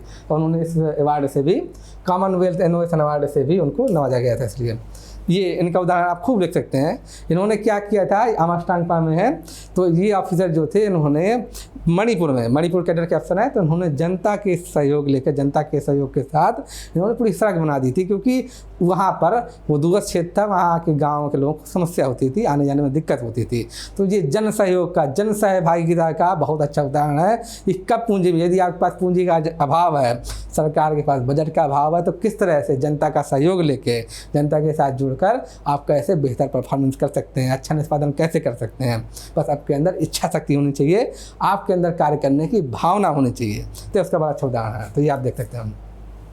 ये थी जो ऑफिसर है, इन्होंने क्या किया, एक तो जो जब बाल विवाह हो रहा था वो रुकवाया तेलंगाना क्षेत्र में, आप देखेंगे कि किस तरह से उन्होंने रुकवाया, पुराने स्कूलों की मरम्मत कराई, पढ़ाई की दशा स्तर की, तो सब चीज़ें की हैं। आप देखें महाराष्ट्र कैडर के अफसर हैं, तो उन्होंने सुरक्षा, बच्चियों की सुरक्षा, स्त्रियों की सुरक्षा को ध्यान में रख के किस तरह भरोसा सेल की शुरुआत की और निर्भया पथकनामा के पुलिस बल की तैनाती की थी। इस तरह के बहुत सारे उदाहरण मिलेंगे आपको, आप स्वयं से भी इंटरनेट के माध्यम से खोज सकते हैं, देख सकते हैं। मैं कुछ कुछ नमूने के तौर पे आपको दिखाई दे रहा हूँ कि इस तरह से आपको पढ़ना है, इस तरह से आपको, जब आप पढ़ाई करेंगे, अध्ययन करेंगे इस विषय का, तो इस तरह से एग्जाम पे रखें, एक अलग से आप कॉपी बनाएं, उसमें कि ये फला जो व्यक्तित्व है, ये इसका इस नैतिक मूल्य है इसके अंदर, ये आप लिख के रखें, उदाहरण पहले से आप लिख के रखें, आपको सुविधा होगी एग्जाम में। ऐसे ये थे। इन्होंने क्या किया था कि जीएसटी वेरीफाई एक्ट चालू किया था सरलीकृत रूप, क्योंकि जो जीएसटी नया नया आया था, तो जो छोटे ग्राहक के, जो कम पढ़े लिखे दुकानदार थे या समझिए कि जटिलताओं को नहीं समझते थे, उनके लिए बड़ी मुश्किल होती थी। तो उनकी सुविधा के लिए इन्होंने ये ऐप्स निकाला था, ये बनाया था। ये देखेंगे आप भी देखेंगे किस तरह से नेतृत्वशीलता के लिए, नेतृत्व क्षमता के लिए मानेकशॉ जाने जाते हैं। 1972 का जो युद्ध हुआ था, जिसमें इसके कि बांग्लादेश नामक देश का जन्म हुआ, ये पूर्वी पाकिस्तान था पहले। तो जिस तरह से इतने दबाव में, इतने कम समय में उन्होंने कितने 70-80 हज़ार सैनिकों को हथियार डलवा दिए थे पाकिस्तान के, ये बड़ी बात मानी जाती है कि उस समय इतना अमेरिका का दबाव था, इतना पश्चिमी देशों का दबाव था, लेकिन उतने समय में उतने दबाव के बावजूद जिस तरह से उन्होंने नेतृत्व किया भारतीय सेना का, वो काबिले तारीफ है, इसलिए उनका नाम दिया जाता है। मदर टेरेसा, इनको तो आप जानते ही हैं, गरीबों की सेवा और करुणा के लिए किस तरह से उन्होंने काम किया, उनका त्याग अवर्णनीय है। कैप्टन विक्रम बत्रा किस तरह टाइगर हिल में कब्जे के लिए कारगिल युद्ध में उन्होंने अपने प्राण उत्सर्ग किए, कितना मुश्किल से, ये त्याग और राष्ट्र में बलिदान को दिखाता हूँ। तो ऐसे उदाहरण भी आप लिख सकते हैं आराम से। ये बीडी शर्मा, ब्रह्मदत्त शर्मा, इन्होंने बस्तर के आदिवासी क्षेत्र में आजीवन काम किया, ये आईएएस अफसर थे। फिर उन्होंने किस तरह से आदिवासियों के बीच रहकर, उन्हीं की तरह रहकर, जिस तरह से उनके हित के लिए काम किया इन्होंने, इनका नाम इसलिए बड़े सम्मान के साथ लिया जाता है। इस तरह से ये तो आपने देखा अभी तक जो ऑफिसर थे, सरकारी लोक सेवक थे, उनके बारे में अभी देखा था। ऐसे बहुत सारे लोग हैं, बहुत सारे व्यक्तित्व हैं, आज जो आम जनता है, आम जनता से संबंधित है, उन्होंने कैसे लोक सेवा की भाव से काम किया, किस तरह से नैतिक मूल्यों के विकास के लिए काम किया, किस तरह से नैतिक मूल्यों के उत्कर्ष के अनुसार कार्य किया, वो देख सकते हैं हम लोग। ये देखिए यूसुफ मुकाती, ये इन्होंने क्या किया है, ये इन्होंने महाराष्ट्र के औरंगाबाद ज़िले से इन्होंने जो गरीब लोग हैं, वंचित लोग हैं, उनके लिए रोटी बैंक और कपड़ा बैंक चालू किया था। बाद में इसका अन्य जगह भी विस्तार हुआ है, जैसे कि बुंदेलखंड क्षेत्र में, पलामू क्षेत्र में भी इसका विस्तार किया गया है। तो ये एक बड़ा अच्छा उदाहरण है। ये देखिए जया देवी, इनको क्या बोला जाता है? इनको बोला जाता है ग्रीन लेडी ऑफ बिहार। और इन्होंने किया क्या है, इन्होंने जो बारिश का पानी था, वर्षा का जल था, जो कि बेकार चला जाता था बहकर, और उस इलाके की ज़मीन जो उपजाऊ नहीं रहती थी, उस ज़मीन को उन्होंने उपजाऊ बनाने के लिए क्या किया कि वर्षा के जल का संचयन किया, जिससे कि वहाँ के लोग जो बड़े शहरों में पलायन होने के लिए अवसर थे, वो पलायन भी रुक गया और वहाँ की खेतीबाड़ी भी बेहतर हो गई। तो इनको इस तरह के खिताब से नवाजा गया है। देखिए राष्ट्रपति महामहिम राष्ट्रपति दे रहे हैं अवार्ड। मीनाक्षी गुप्ता, ये क्या है, गूंज फाउंडेशन की संस्थापक हैं, और इन्होंने महिलाओं के लिए, गरीबों के लिए, बच्चों के लिए बहुत सारे कार्य किए हैं। इनका एक विशेष कार्य जो उल्लेखनीय है, आप देखेंगे कि माहवारी के वक्त जो पैड इस्तेमाल किए जाते हैं महिलाओं द्वारा, वो ये मुफ्त में वितरित करती हैं, क्योंकि अगर गंदा कपड़ा इस्तेमाल किया जाता है तो तरह तरह के रोग होने का खतरा बना रहता है, ऐसा देखने में आता है। तो ये इनका एक उल्लेखनीय अलग भिन्न तरह का कार्य है। इसी तरह एक जो समस्या आती है कामकाजी औरतों के लिए शहरों में, कि जब वो बाहर जाती हैं काम करने तो टॉयलेट नहीं बने होते, लेडीज़ के लिए अलग से टॉयलेट नहीं रहते हैं, ये एक बड़ी समस्या है। तो उसी तरफ ध्यान आकर्षित करने के लिए इन्होंने, मुमताज़ शेख जी ने, इन्होंने क्या किया था, राइट टू पी अभियान की शुरुआत की थी। और उस अभियान का परिणाम ये हुआ कि बहुत सारी जगह पर, ये दिल्ली में आप देखेंगे कि टॉयलेट बनाए गए, महिलाओं के लिए अलग से टॉयलेट बनाए गए, उनकी सुरक्षा को ध्यान में रखते हुए। सुधा वर्गीस, आप देखेंगे इन्होंने क्या किया, एक मुसहर जाति होती है बिहार में, और उसकी अवस्था बहुत अच्छी नहीं है, जो कि वंचित वर्ग से ताल्लुक़ रखती है, पैसा देखेंगे वो जाति, तो उसके लिए, उन लोगों के लिए सुधा वर्गीस ने बहुत उल्लेखनीय कार्य किए थे, इसी वजह से उनको अवार्ड भी दिया गया था। बीरूबाला राभा, आपने बहुत अक्सर पढ़ा होगा अखबारों में, कई जगह देखा होगा कि ये औरतों को कहीं डायन के दर्जा देकर, डायन बोलकर पत्थर फाड़ फेंक के मार दिया जाता है। इस तरह से बहुत सारी अंधविश्वास, बहुत सारी कुप्रथाएं चलती हैं जो कि औरतों को नुकसान करती हैं, औरतों के विकास में बाधक हैं। तो वैसी कुप्रथाओं को, वैसी समस्याओं को, वैसी कुरीतियों को इन लोगों ने, बीरूबाला राभा ने असम राज्य में वैसी कुप्रथाओं को किस तरह से सरकार के द्वारा पहल करवा के उनको रोका, ख़त्म करवाया, कानून बना ख़त्म करवाया, और समाज में भी जागरूकता फैलाई कि उनको कैसे रोका जा सकता है। क्योंकि कोई भी आप देखें कुरीति या समस्या खाली कानून बना के नहीं रोकी जा सकती, जब तक समाज में उसके प्रति जागरूकता नहीं फैलेगी तब तक वो नहीं हटाई जा सकेगी। जैसे आप एक महत्वपूर्ण कुरीतियाँ देखिएगा हमारे समाज में विद्यमान है, चूँकि उनको सामाजिक स्वीकृति मिली है इसलिए वो हटाई नहीं जा रही हैं। एक तरह से आप देखेंगे वो कानून बना हुआ है, एक तो भ्रष्टाचार को भी आप देखेंगे कानून बना हुआ है, बड़े बड़े कानून बने हुए हैं, लेकिन उसको सामाजिक स्वीकृति मिली हुई है इसलिए वो हट नहीं रहा। अगर समाज द्वारा ये भावना आ जाए कि कोई भी भ्रष्टाचारी व्यक्ति है, उसको एक तरह समाज से बहिष्कृत कर दिया जाए, तो देखिए प्रथा जल्दी समाप्त हो जाएगी, लेकिन समाज में उसकी स्वीकार्यता है। और दूसरी आप देखेंगे दहेज प्रथा, ये भी ऐसी एक कुरीति है जो कि समाज द्वारा स्वीकृत है, तो इसके खिलाफ बहुत कानून बनाए गए हैं, लेकिन चूंकि समाज द्वारा इसको एक तरह से अस्वीकृति नहीं प्रदान की गई। ऐसा नहीं कि जो दहेज लेने वाले लोग हैं उनको समाज से अलग किया जाए, बहिष्कृत किया जाए, कोई समाज द्वारा दंड दिया जाए। इस वजह से आप देखेंगे कि ये कुरीतियाँ, दोनों ही कुरीतियाँ अभी तक समाज में विद्यमान हैं, ऐसा आप पाएंगे। तो इसलिए इन्होंने न सिर्फ कानून बनवाए बल्कि समाज में भी जागरूकता फैलाई, जो इनका एक महत्वपूर्ण योगदान है। ओंकार नाथ शर्मा, इनका नाम इसलिए प्रसिद्ध है कि ये करते क्या है कि आप लोग स्वयं भी देखते होंगे कि जो घरों में बहुत सारी दवाइयाँ बच जाती हैं जिनका उपयोग नहीं हो पाता, तो ये लोग अमीर घरों से या ऐसे घरों से जिनके घर में इलाज चलता है, दवाइयाँ बच जाती हैं, वैसे घरों से दवाइयाँ लेकर ज़रूरतमंद लोगों को दवाइयाँ मुफ्त में देते हैं, फ्री में प्रदान करते हैं, निःशुल्क प्रदान करते हैं। तो इसलिए इनको क्या बोला जाता है, मेडिसिन बाबा भी बोला जाता है इनको। इनका नाम है ओंकार नाथ शर्मा। इस तरह देखिए कि जो मैला ढोने वाले लोग हैं, जो सिविल लाइन में कर्मचारी काम करते हैं, या बहुत सारे जगहों पर, पिछड़ी जगहों पर आप देखे होंगे कि जो शौचालय, सूखे शौचालय रहते हैं, तो वहाँ पर भी मैला ढोने वाले लोग कार्य करते हैं, हाथ से कार्य करते हैं। तो उन लोगों को अगर कोई हादसा हो जाता है या अन्य तरह की समस्याएं आती हैं तो उनका पुनर्वास करना पड़ता है, तो वैसे लोगों के पुनर्वास के लिए यह मदद करते हैं, सहायता करते हैं। बेजवाड़ा विल्सन। राजेश शर्मा, इसके पहले भी जिक्र किया जा चुका है कि किस तरह से उन्होंने, जो मेट्रो की लाइन जाती है, जो ब्रिज जाता है, उसके नीचे उन्होंने जो गरीब बच्चे हैं, जो झोपड़ी में रहने वाले बच्चे हैं, उनकी शिक्षा के लिए किस तरह से उन्होंने स्कूल अंडर ब्रिज, यानी उस ब्रिज के नीचे स्कूल चलाया है। किस तरह से, ये एक बड़ा अच्छा उदाहरण है कि किस तरह पूंजी के अभाव में व्यक्ति, अगर उसके अंदर लगन है, अगर उसके अंदर इच्छा शक्ति है, तो कैसे लोक सेवा कर सकता है, गरीबों की मदद कर सकता है। ये एक बेहतरीन उदाहरण है। और शिक्षा ऐसी चीज़ है जो मानव जीवन का उत्कर्ष करने के लिए बहुत आवश्यक है। बिना शिक्षा के मानव का विकास नहीं हो सकता। तो इनका जो कार्य है वो प्रशंसनीय है, बहुत ज़्यादा प्रशंसनीय है। अफरोज साहब, एक आम आदमी, एक मिडिल क्लास आदमी कैसे समाज में एक सकारात्मक ऊर्जा ला सकता है, इसका बेहतरीन उदाहरण है। ये अफरोज साहब जो व्यक्ति हैं, ये बरसों बीच गए थे घूमने के लिए। तो घूमने के लिए वहाँ उन्होंने देखा कि किस तरह के बहुत सारे प्लास्टिक के पैकेट के टुकड़े, या जो लोग खाते पीते हैं हम लोग, किस तरह से फटे पुराने कपड़े वो सब फेंक देते हैं ब्रिज पर। कोई भी अनयूज की हुई चीज़ या यूज एंड थ्रो वाली चीज़ होती है, हम लोग वहीं बीच में ही छोड़ देते हैं। होना चाहिए कि हम उसको लाएँ फिर डस्टबिन में फेंकें, वो भी गीला जो कचरा रहता है, सूखा जो कचरा रहता है, दोनों को अलग अलग करके, दोनों अलग कूड़े को रखना चाहिए। लेकिन आमतौर पर होता क्या, लोग फेंक देते हैं समंदर किनारे बीच पर।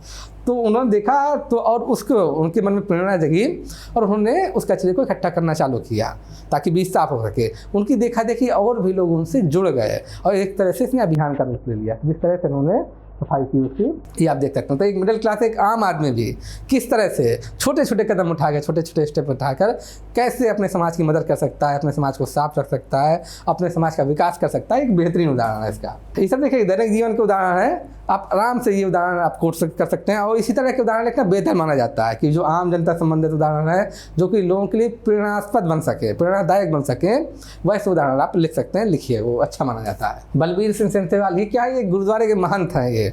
और इन्होंने क्या किया, इनके गुरुद्वारे के पास एक झील थी, जो झील एक तरह से बर्बाद हो चुकी थी, उसमें ढेर सारे जो खरपतवार थे वो थे, लोगों का कूड़ा फेंका जाता था। तो इस तरह से वो झील एक तरह से तबाह हो चुकी थी। इन्होंने क्या किया, एक तरह से वो झील की सफाई अभियान चालू किया, सफाई करनी चालू की। फिर आसपास के लोगों का सहयोग भी मिला इनको और वो झील पूरी तरह से एक शानदार जलाशय, शानदार झील में बदल गई। तो जब उन्होंने ये देखा तो और भी जगह फिर जाकर इन्होंने उस तरह के अभियान चलाए जलाशयों के पुनरुद्धार के लिए। तो इस वजह से इनको पुरस्कार दिया गया राष्ट्रपति की तरफ से। देखिए ये इनका एक महान कार्य है। कैलाश सत्यार्थी, इनको तो आप जानते होंगे, किस तरह से बाल श्रम का निवारण करने में, बच्चों के बाल श्रम में जो बच्चे लगे हुए हैं उनके पुनर्वास में इन्होंने योगदान दिया है। आप इनको अच्छे से पहचानते होंगे।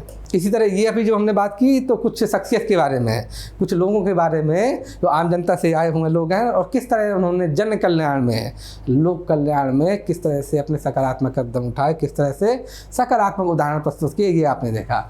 अभी हम लोग देख लेते हैं कुछ एनजीओ हैं, कई सारी एनजीओ हैं जो कि जनता के हित में कार्य करती हैं, उनके बारे में भी आपको ज्ञान होना जरूरी है। ऐसा नहीं, ऐसी बहुत सारी एनजीओ हैं, आप खुद से भी खोज सकते हैं, देख सकते हैं। मैं नमूने के तौर पर कुछ एनजीओ का उदाहरण दे देता हूँ। अच्छा, आप ये भी ध्यान रखिए तो अलग अलग फील्ड के एनजीओ का नाम याद रखिएगा जो अलग अलग क्षेत्रों में काम करती हों, क्योंकि जब आप उत्तर लिखेंगे, जब आप एथिक्स के पेपर का उत्तर लिख रहे होंगे तो अलग अलग टाइप के प्रश्न आ जाते हैं। तो हर तरह के प्रश्न के लिए आपके पास उदाहरण होने चाहिए। देखिए, जैसे मैं बता देता हूँ, सम्मान फाउंडेशन ये क्या करती है, ये गरीबों को शिक्षा, वित्तीय सहायता, ये सब करती है। गूंज फाउंडेशन भी एक एनजीओ है, आप देखेंगे ये क्या करती है, गरीबों को कपड़े देती है, बाढ़ पीड़ितों की मदद करती है। इसी तरह से क्या है, अक्षय ट्रस्ट, आप देखेंगे ये गरीबों को खाना खिलाता है, पुनर्वास करता है।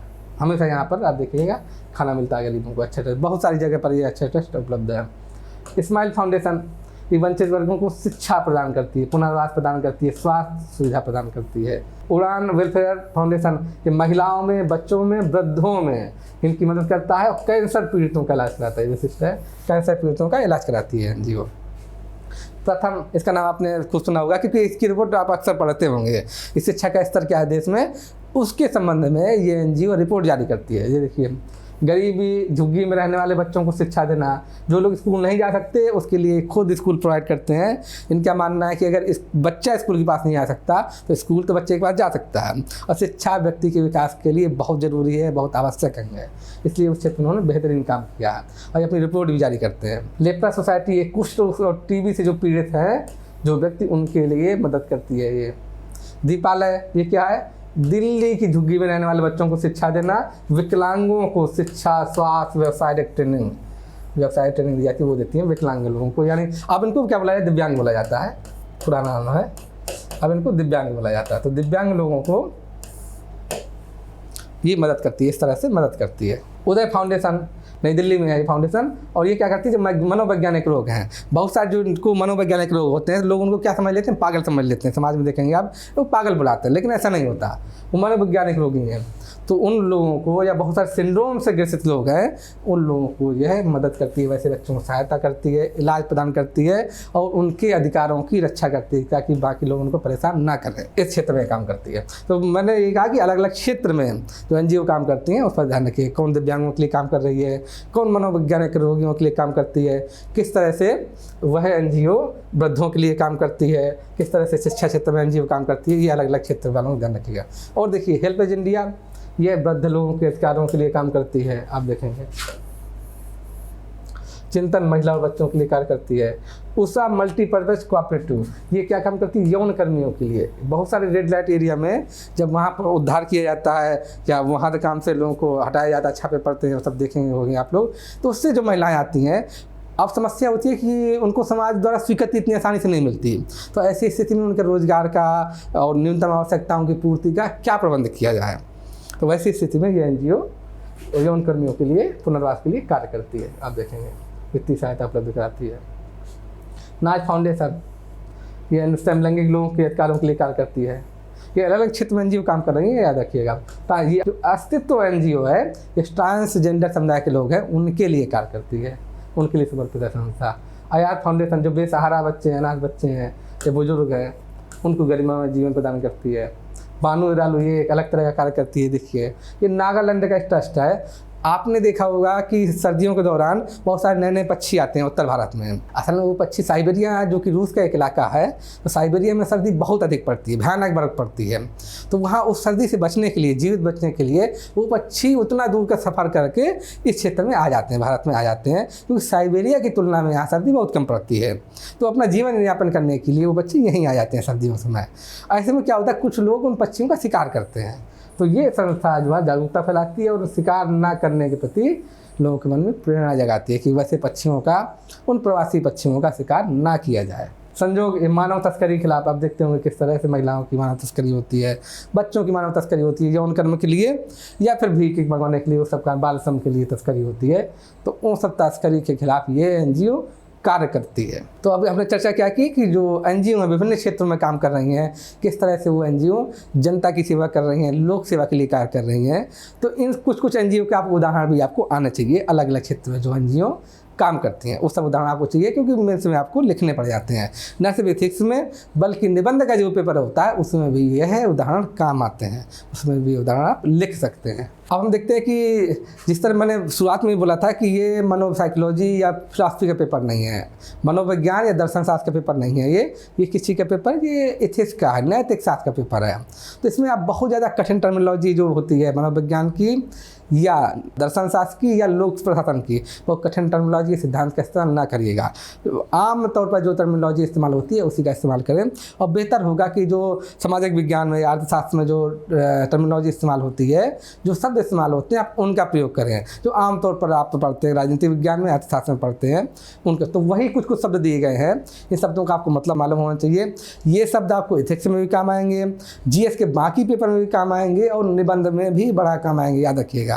तो इन शब्दों का अर्थ क्या है, क्योंकि इन शब्दों के माध्यम से जो बात करने के लिए आपको 2 लाइन लगेंगे, 1 वाक्य लगेगा, वह आप 1 शब्द में कह सकते हैं। इसलिए इन शब्दों का मतलब जानना जरूरी है और ये शब्द खूब प्रयोग किए जाते हैं, और न सिर्फ एथिक्स के पेपर में, बाकी सामान्य ज्ञान में आप खूब धड़ल्ले से प्रयोग करते हैं।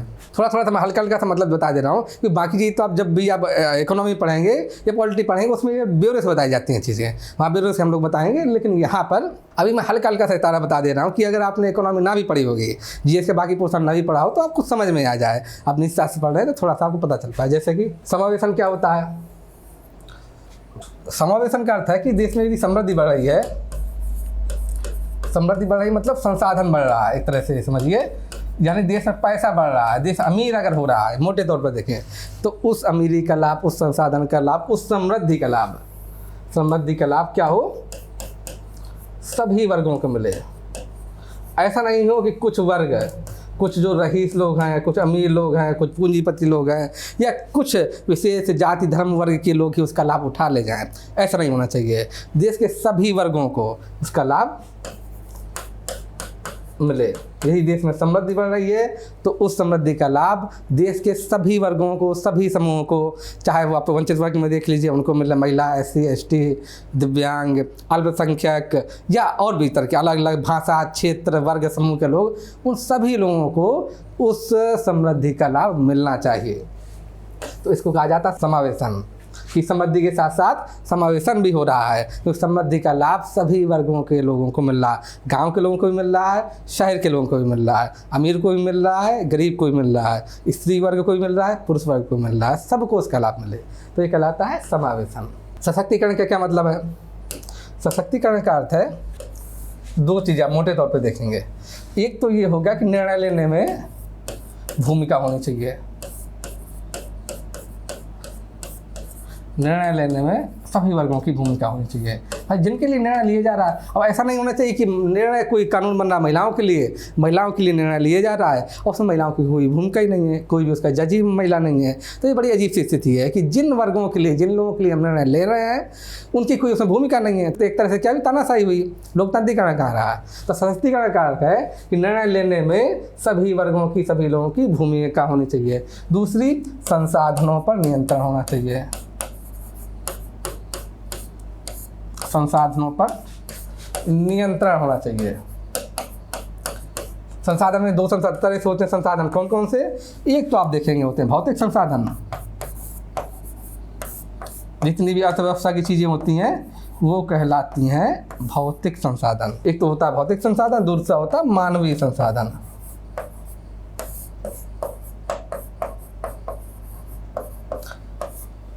जब मानव किसी जगह पर कार्य करता है और एक तरह से उत्पादन में सहयोग करता है तो उसको बोला जाता है मानव संसाधन, क्योंकि उसी से लाभ मिलता है। तो मानव जब उत्पादन में सहयोग करता है उसको मानव संसाधन बोला जाता है।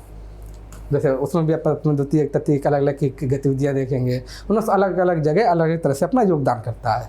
तो दोनों ही तरह के मानव जो संसाधन है, तो संसाधनों पर नियंत्रण होना चाहिए और निर्णय लेने में भूमिका होनी चाहिए। जब ये दोनों चीज़ें हैं तब बोला जाता है सशक्तिकरण। इसलिए महिला सशक्तिकरण बार बार आपने शब्द सुना होगा, बार बार सुनते होंगे कि नारी सशक्तिकरण। नारी सशक्तिकरण का मतलब है कि निर्णय लेने में जब भी देश के किसी क्षेत्र में निर्णय लिया जाएगा, चाहे वो राजनीतिक हो, धार्मिक हो, आर्थिक हो या सामाजिक हो, जिस क्षेत्र में निर्णय लिया जाएगा तो निर्णय लेने में भी महिलाओं की बराबर की भागीदारी होनी चाहिए, पहली चीज़। और दूसरा, संसाधनों पर भी महिलाओं का नियंत्रण होना चाहिए।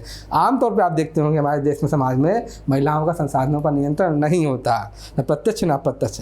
निर्णय लेने में भी पुरुषों की भागीदारी ज़्यादा रहती है। आप घर में भी देखेंगे कि पुरुष ही निर्णय लेने में हावी रहते हैं, महिलाओं को निर्णय सुना दिया जाता है, ऐसा आप देखते होंगे आमतौर पर। इसी तरह संसाधनों पर भी देखते होंगे कि पुरुष प्रतिशतात्मक है हमारा समाज, इसीलिए संसाधनों पर पुरुषों का कब्जा है, संसाधनों पर स्त्रियों का नियंत्रण नहीं है। आप ये देखते होंगे, आप जब भी देखते होंगे कि पिता की संपत्ति में जो पुत्री है उसको हिस्सेदारी नहीं मिलती, संसाधन पर नियंत्रण नहीं मिलता, सिर्फ पुत्रों को मिलता है, बेटों को मिलता है, देखते होंगे। तो संसाधनों पर नियंत्रण ये कहलाता है सशक्तिकरण। निर्णय लेने में भूमिका होनी चाहिए और संसाधनों पर नियंत्रण होना चाहिए। सामाजिक एवं आर्थिक न्याय। सामाजिक एवं आर्थिक न्याय का मतलब है कि समाज के सभी वर्गों को उनका हक मिले। यदि समृद्धि हो तो उसमें उनकी भागीदारी हो। सारे लोगों को, जो विभिन्न तरह के वर्ग हैं समाज में, मैंने बताया चाहे संपन्नता के आधार पर हो, अमीर गरीब, गांव शहर, स्त्री पुरुष, या जो समाज में वर्गीकरण है SC ST OBC, उस सब के आधार पर भी सभी लोगों को उसका हक मिले, वो कहलाता न्याय, सामाजिक एवं आर्थिक न्याय। ऐसे न्याय में कई तरह की चीज़ें आ जाएंगी। जब सामाजिक न्याय देखेंगे आप तो किस तरह से उसमें रोजगार का अधिकार भी आएगा, आप देखेंगे किस तरह से जो संपत्ति का अधिकार भी आएगा, वोट देने का अधिकार भी आएगा। वोट देने का अधिकार तो चूंकि राजनीतिक न्याय है और हमारे देश में वो लागू है, सबको समान है। बहुत सारे देशों में, बहुत सारी जगहों में ऐसा नहीं होता। जैसे हिंदुस्तान में आज़ादी के साथ ही महिला पुरुष सारे लोगों को, चाहे वो कितना ही अमीर हो गरीब हो, सभी लोगों को मताधिकार मिला, लेकिन बाकी देशों में ऐसा नहीं था। बहुत देर में, बहुत ज़्यादा संघर्ष के बाद ही आप देखेंगे ब्रिटेन में महिलाओं को मताधिकार मिल पाया था। तो इस तरह का जो अधिकार है, सामाजिक और आर्थिक अधिकार है, वो सारे लोगों को उपलब्ध हो सके, वो कहलाता है सामाजिक आर्थिक न्याय। बार बार सामाजिक न्याय की बारी आती है। आप देखते होंगे समाज के सभी वर्ग हैं, सभी वर्ग हैं, उनको संसाधनों पर कब्जा मिले, संसाधनों पर नियंत्रण मिले, इसकी बात अक्सर आती है। संसाधनों पर नियंत्रण सबका होना चाहिए, रोजगार पर सबका अधिकार होना चाहिए, ये सब चीज़ों की चर्चा बार बार आती है। लैंगिक न्याय इसी तरह कि स्त्री और पुरुष दोनों की भागीदारी हो, संसाधनों के नियंत्रण पर भी और निर्णय लेने में भी दोनों की भागीदारी होना चाहिए, वो कहलाता है लैंगिक न्याय। समता, समता मतलब सभी लोग बराबर हैं, किसके समान, विधि के समक्ष भी बराबर हैं, कानून में, राजनीति के तौर पर सारे लोग बराबर हैं, कोई किसी में भेद नहीं है, हर व्यक्ति को मत का अधिकार है। आप देखेंगे ये विधिक समता है, हर व्यक्ति को अधिकार है, मत का अधिकार है, हर व्यक्ति को चुनने का अधिकार है कि जिसको चाहे उसको वोट दे, और हर व्यक्ति को चुने जाने का अधिकार है। हमारे देश का कोई व्यक्ति प्रधानमंत्री बन सकता है, राष्ट्रपति बन सकता है, सांसद बन सकता है, विधायक बन सकता है या किसी अन्य पद पर जा सकता है, किसी के लिए कोई रोक टोक नहीं है। तो ये कहलाता है समता का अधिकार। तो एक तो ये हुआ विधिक समता हुआ, इसी तरह से अन्य तरह से आर्थिक समता, सामाजिक समता, इसका भी अधिकार मिलना चाहिए। और आप देखेंगे हमारे संविधान में सबके लिए समता का अधिकार दिया गया है कि समाज कोई व्यक्ति कहीं भी आ जा सकता है, स्वतंत्र है हर जगह आने जाने के लिए, कोई व्यक्ति कोई पेशा अपना सकता है, कोई व्यक्ति किसी तरह के काम में संलग्न हो सकता है, अनैतिक काम ना हो बस। तो इस तरह सबको अधिकार दिया गया है कि उसमें किसी भी तरह से कि भाषा, नजातीयता, जाति, वंश, धर्म, इस सब या संख्या के आधार पर भेदभाव नहीं किया जाएगा। ये समता का अधिकार हमारे उसमें दिया गया है। तो विधिक समता तो है ही है, विधिक समता के अलावा भी समता होती है, आर्थिक समता, सामाजिक समता, ये तो राजनीतिक समता है ही। गरिमामय जीवन क्या होता है, हमेशा गरिमामय जीवन की बात होगी, क्योंकि इसी गरिमामय जीवन के लिए आप लोक सेवक सारे लोगों को सारे देशवासियों को हमेशा चर्चा होगी कि गरिमामय जीवन उपलब्ध कराना यही कर्तव्य है, यही एक लोक सेवक का, आप देखेंगे यही एक लोक सेवक का कर्तव्य है। एक लोक सेवक का यही कर्तव्य है कि देश के सारे लोगों को गरिमामय जीवन उपलब्ध करा सके। यही सरकार का कर्तव्य है, यही हमारे शासन का कर्तव्य है। शासन की हमेशा यही आकांक्षा रहती है कि सभी लोगों को गरिमामय जीवन उपलब्ध हो सके। तो गरिमामय जीवन है क्या, देख लेते हैं। पहली चीज़ है इसमें, एक तो मूलभूत आवश्यकताओं की पूर्ति हो, लोगों को मूलभूत आवश्यकताओं की पूर्ति हो। मूलभूत आवश्यकताओं की पूर्ति, मूलभूत आवश्यकताओं में क्या आता है आप देखेंगे। एक तो सबसे पहले होगा आपको खाद्य सुरक्षा मिले, भोजन आप देखेंगे। फिर उसके बाद क्या मिले, खाद्य सुरक्षा तो आपको मिलेगी, उसके बाद स्वास्थ्य, विद्युत, शिक्षा बहुत इंपॉर्टेंट है इसमें, शिक्षा, पेयजल, ये सब सारी जो मूलभूत आवश्यकता है वो मिले, वो सारी चीज़ें मिले। पहली चीज़ तो ये हुई मूलभूत आवश्यकताओं की पूर्ति हो। उसके बाद दूसरी चीज़ क्या चाहिए, लोगों को चाहिए रोजगार, ये मिले। और तीसरा चीज़ जो चाहिए आपको जो देखते हैं कि स्वतंत्रता, समता और न्याय, हमारे संविधान में बार बार इनका उल्लेख किया गया है। न्याय भी कैसा, सामाजिक और आर्थिक न्याय दोनों मिले, सामाजिक और आर्थिक न्याय ये दोनों मिले। इसमें आप देखेंगे आवास भी होता है, आवास भी बेसिक आवश्यकता है।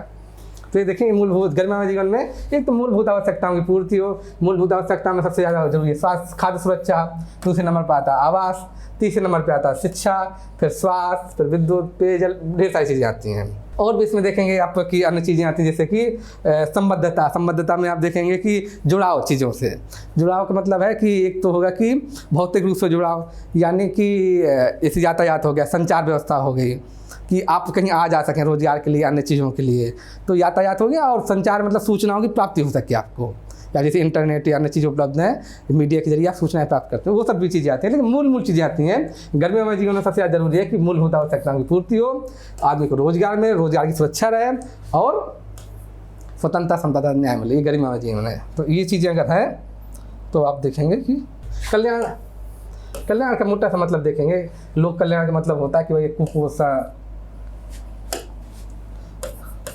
कुपोषण, गरीबी, वंचना से मुक्ति,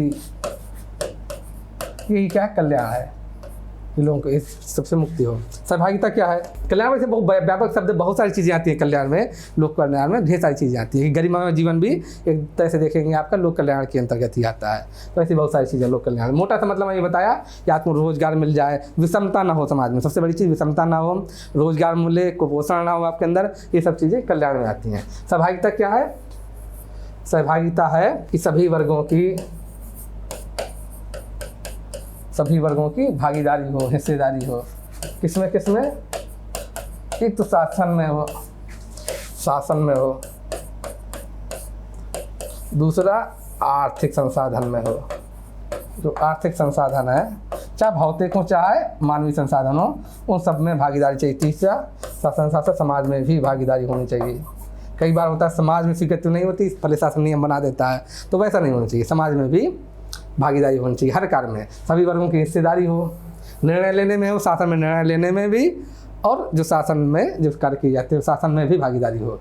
कि ऐसा नहीं कि महिलाओं की भागीदारी, जैसे आप देखेंगे अब तो धीरे धीरे बढ़ रही है, वरना शासन की जो पद होते हैं उनमें महिलाओं की भागीदारी अपेक्षाकृत हमारे देश में कम है। और सिर्फ शासन में नहीं, अर्थव्यवस्था के जो अन्य कार्य हैं उनमें भी महिलाओं की भागीदारी कम है। अच्छा, भागीदारी भी आप देखेंगे कि यहाँ पर बंटवारा काम के आधार पर नहीं है महिला पुरुष में, बल्कि घर और बाहर के हिसाब से आप देखेंगे कि ये खाना बनाने का काम है, घर के अंदर करेगी तो महिला करेगी, लेकिन घर के बाहर आप देखेंगे रेस्टोरेंट होटल जहाँ, तो खाना बनाने का काम कौन करेगा? पुरुष करता है। इसी तरह कपड़े सिलने का काम मान लीजिए, घर के अंदर करेगी तो महिला करेगी, लेकिन कपड़े सिलने का काम घर के बाहर कौन करता है? हमारे समाज में पुरुष करता है। तो बंटवारा भी हमारे समाज में काम के बजाय घर और बाहर का बंटवारा हो गया है। ये बंटवारा गलत है, इस तरह नहीं होना चाहिए। तो उस तरह के सभी कार्य में, शासन में सभी हिस्सों में, अर्थव्यवस्था के संसाधनों में, अर्थव्यवस्था के लिए जो निर्णय लिए जाते हैं, समाज में जो निर्णय लिए जाते हैं, उन सब में, जैसे अधिकांश जगह देखते होंगे पिछड़े इलाकों में, गरीब घरों में या अमीर घरों में भी, हर जगह आप देखेंगे कि लड़का और लड़की में भेदभाव रहता है। लड़के को ज़्यादा सुविधाएं दी जाती हैं पढ़ने लिखने की, विदेश जाने की, जहाँ चाहे जैसे चाहे वो निर्णय ले सकता है, अपने अनुसार कार्य कर सकता है, ज़िंदगी जी सकता है। लड़कियों को इन सब चीज़ों से वंचित रखा जाता है। तो ये भेदभाव है, आप दैनिक जीवन में देखते होंगे।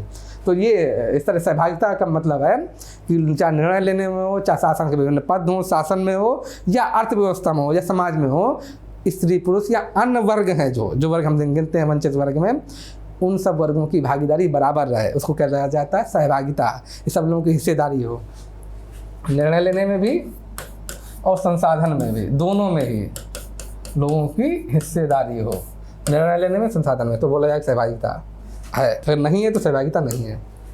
वंचित वर्ग में बार बार हम लोग सबसे पहले क्या आता है देखेंगे, दिव्यांग आएंगे,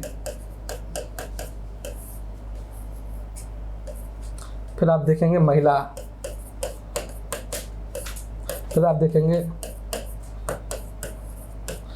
अल्पसंख्यक। अच्छा, अल्पसंख्यक भी कई तरह से हैं, आप देखेंगे अल्पसंख्यक भी कैसे, धर्म के आधार पर भी आप देखेंगे, भाषा के आधार पर भी देखेंगे, अन्य आधार पर भी होते हैं। LGBT आप देखेंगे, लेस्बियन, गे, बाइलिंगुअल, तो LGBT बोला जाता है, ट्रांसजेंडर, LGBT ये शॉर्ट फॉर्म है। लेस्बियन, गे, बाइलिंगुअल और ट्रांसजेंडर, इनको शॉर्ट फॉर्म में LGBT बोला जाता है। तो इनके प्रति ये सब देखेंगे आप। तो जिस तरह से समाज में भेदभाव होता है, तो ये कहलाते हैं वंचित वर्ग, क्योंकि ये लोग हाशिए पर हैं, इनको मुख्य धारा में शामिल किया जाना है। ये सरकार का उद्देश्य है, शासन का उद्देश्य है, एक लोक सेवक का उद्देश्य है। इस तरह देखते चले जाते हैं। बहुत ज़्यादा समय नहीं देते हैं, क्योंकि ये आप ऑलरेडी पढ़ेंगे। एक तरह से इस सब्जेक्ट के अंतर्गत नहीं है, बल्कि लेकिन हल्का हल्का सन का इस्तेमाल आपको करना पड़ता है। मैं इसलिए हल्के से समझा दे रहा हूँ कि इन शब्दों का प्रयोग करना पड़ेगा, इनका मतलब क्या है। बाकी ये सब चीज़ें आप अर्थव्यवस्था में, राजनीति शास्त्र में पढ़ेंगे आप, GS में। अधिकार बोध मतलब अधिकार की भावना, हमें जानकारी होना कि क्या हमारा अधिकार है, जैसे कि मतदान का अधिकार, ये हमारा अधिकार है, या चुनने का अधिकार, चुने जाने का अधिकार, और भी कई तरह के अधिकार होते हैं। ये हम पूरे भारत में कहीं भी घूम सकते हैं, आ जा सकते हैं। इस तरह के जो मौलिक अधिकार हैं संविधान में दिए गए हैं, उसके अलावा जी एक मानव होने के नाते हमारे अधिकार हैं, तो सब अधिकारों के बारे में जिम्मेदारी है, तो वो जानकारी होना अधिकार बोध कहलाता है। कर्तव्य बोध भी ऐसे ही है कि हमारे क्या क्या कर्तव्य हैं एक नागरिक होने के नाते। जो भाग 4 का है संविधान का, 4A, उसमें जो कर्तव्य देखेंगे आप उल्लेखित हैं, तो आप वो भी पढ़ सकते हैं, उन सबका उल्लेख भी कर सकते हैं। संविधान के विभिन्न आर्टिकल हैं, उनका उल्लेख आप नैतिक शास्त्र में कर सकते हैं, वो बेहतर माना जाएगा। समझ जस्ट मतलब ओवरव्यू देना, किसी का सिंहावलोकन करना। संबद्धता मतलब होता कनेक्टिविटी मतलब जुड़ाव। एक तो होगा जुड़ाव कैसा, भौतिक देखेंगे आप, और एक दूसरा देखें सामाजिक जुड़ाव। भौतिक जुड़ाव में क्या क्या आएगा, यातायात में क्या क्या आएगा आपका देखें, रेल, बस, मतलब रूट संचार हुआ। रूट संचार के अलावा हुआ क्या हुआ, हवाई जहाज वाला, वायु यातायात, इस तरह से जल यातायात, वो सब आएगा। यातायात होगा। दूसरा होगा संचार व्यवस्था। संचार व्यवस्था में क्या क्या देखते हैं आप, संचार व्यवस्था में देखेंगे आपके पास हो गया मीडिया, इंटरनेट, फोन, ये सब संचार व्यवस्था के अंतर्गत आते हैं।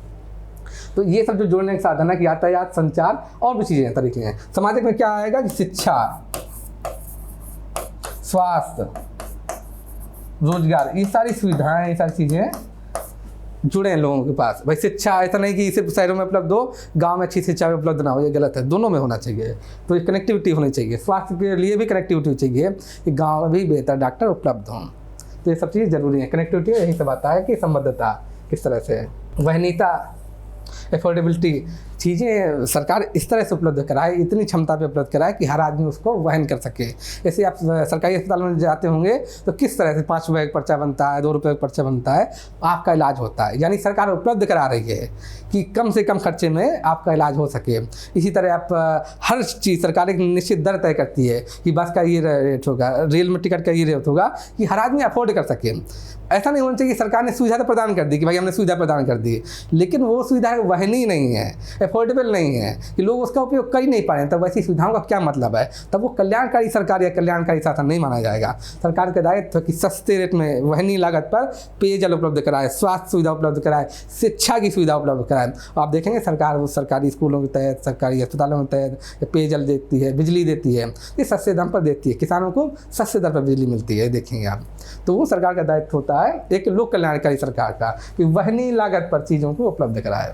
इसीलिए आप देखें पीडीएस स्कीम इसलिए चलती है कि वहनीय लागत पर लोगों को भोजन मिल सके, लोग भूख से, कुपोषण से न मरें, लोग कुपोषण के शिकार न हो।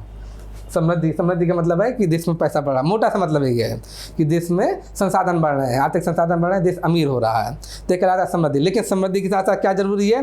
एक लोक कल्याणकारी सरकार का दायित्व है कि समृद्धि के साथ साथ उसका समावेशन भी हो, समावेशन होना जरूरी है, वरना समृद्धि नुकसानदायक हो सकती है। समृद्धि बढ़ तो रही है लेकिन समावेशन नहीं हो रहा तो फायदा क्या उसका? कि देश के सभी लोगों को अगर उसका लाभ नहीं मिल पा रहा है तो उसका कैसे, उसका फायदा क्या होगा? संपोषण की वही समृद्धि के साथ साथ लोगों का संपोषण भी जरूरी है, उस समृद्धि से लोगों को पोषित किया जा सके, लोगों को लाभ उठा सकें लोग, तो संपोषण कहलाता है। संरचनात्मक विकास परिवर्तन, नवोन्मेषण का मोटा सा मतलब है, मैं हल्के से बता दे रहा हूँ, कि नई नई चीज़ों के प्रति स्वीकार भाव होना चाहिए। कोई नया नया आविष्कार हो रहा है, नई नई चीज़ें, लोग नए नए विचार दे रहे हैं, चाहे वो भौतिक क्षेत्र में हो चाहे मानसिक क्षेत्र में, कोई नए विचार आ रहे हैं तो उस विचार का सम्मान होना चाहिए, स्वागत होना चाहिए, प्रोत्साहन होना चाहिए। बहुत सारी जगह पर आप देखेंगे ऐसा भी होता है कि कोई नया विचार लेके आता है, नया आविष्कार लेके आता है कोई पिछड़े क्षेत्र का बच्चा, तो लोग उसको इग्नोर कर देते हैं, शासन भी उसकी तरफ ध्यान नहीं देता, ऐसा भी होता है। मध्यकाल में तो आप पढ़ेंगे कितनी बार जो वैज्ञानिक थे, जो खोज करता थे, उन्होंने नई नई खोजें की और उनको जिंदा तक जला दिया गया। जब बोला गया कि सूरज धरती का चक्कर नहीं लगाता बल्कि धरती सूरज का चक्कर लगाती है, तो इसके खोजकर्ता को जिंदा जला दिया गया था, आपने देखा होगा, आप पढ़ेंगे इतिहास में, तो ऐसा भी होता है। तो नवोन्मेषण जरूरी है समाज में विकास के लिए, कि नई नई विचारधारा, नई नई चीज़ें, चाहे नए नए आविष्कार, उनके प्रति स्वीकारता की भावना होना चाहिए, उनके प्रति प्रोत्साहन की भावना होनी चाहिए, तो नवोन्मेषण जरूरी है। और भी जैसे आप लोक सेवा को देखेंगे तो नए नए क्षेत्र में नए नए नवोन्मेषण को बढ़ावा देते हैं ताकि भ्रष्टाचार हो सके, रुक सके, लोगों को ज़्यादा मदद मिल सके। जैसे कि आप पढ़ेंगे कि पीडीएस स्कीम में मोबाइल के फ़ोन का इस्तेमाल किया गया था, बहुत सारी जगह सीसीटीवी कैमरों का भी प्रयोग किया जाता है। अभी तक हमने क्या देखा था कि कुछ कुछ जो शब्द हैं, जो टेक्नोलॉजी जो आती हैं, जो आमतौर पर आपको प्रयोग करनी पड़ती हैं, उन सब चीज़ों का प्रयोग करना बेहतर होता है, बजाय आप जटिल दार्शनिक या मनोवैज्ञानिक शब्दावली का प्रयोग करें।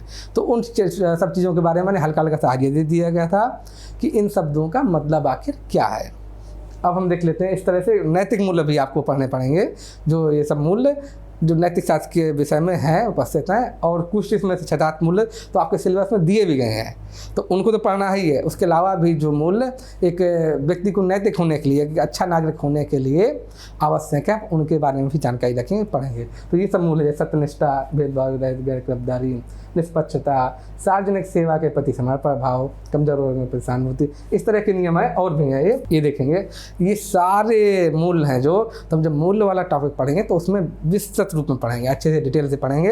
अभी मैं सिर्फ बता दे रहा हूँ कि इस तरह से इतने सारे मूल्य हैं, ये सब मूल्यों के बारे में आपको आना चाहिए जब आप पेपर लिख रहे हैं एथिक्स का। एथिक्स के पाठ्यक्रम में ये सब हैं चीज़ें हैं, इसमें कुछ का तो जिक्र है आपके सिलेबस में, बाकी का जिक्र नहीं है, लेकिन वो सब भी आना चाहिए। जब मूल्य वाला हम टॉपिक पढ़ेंगे तो उसको अच्छे से ये सब डिस्क्राइब करेंगे, परिभाषित करेंगे, उदाहरण से भी बताएंगे।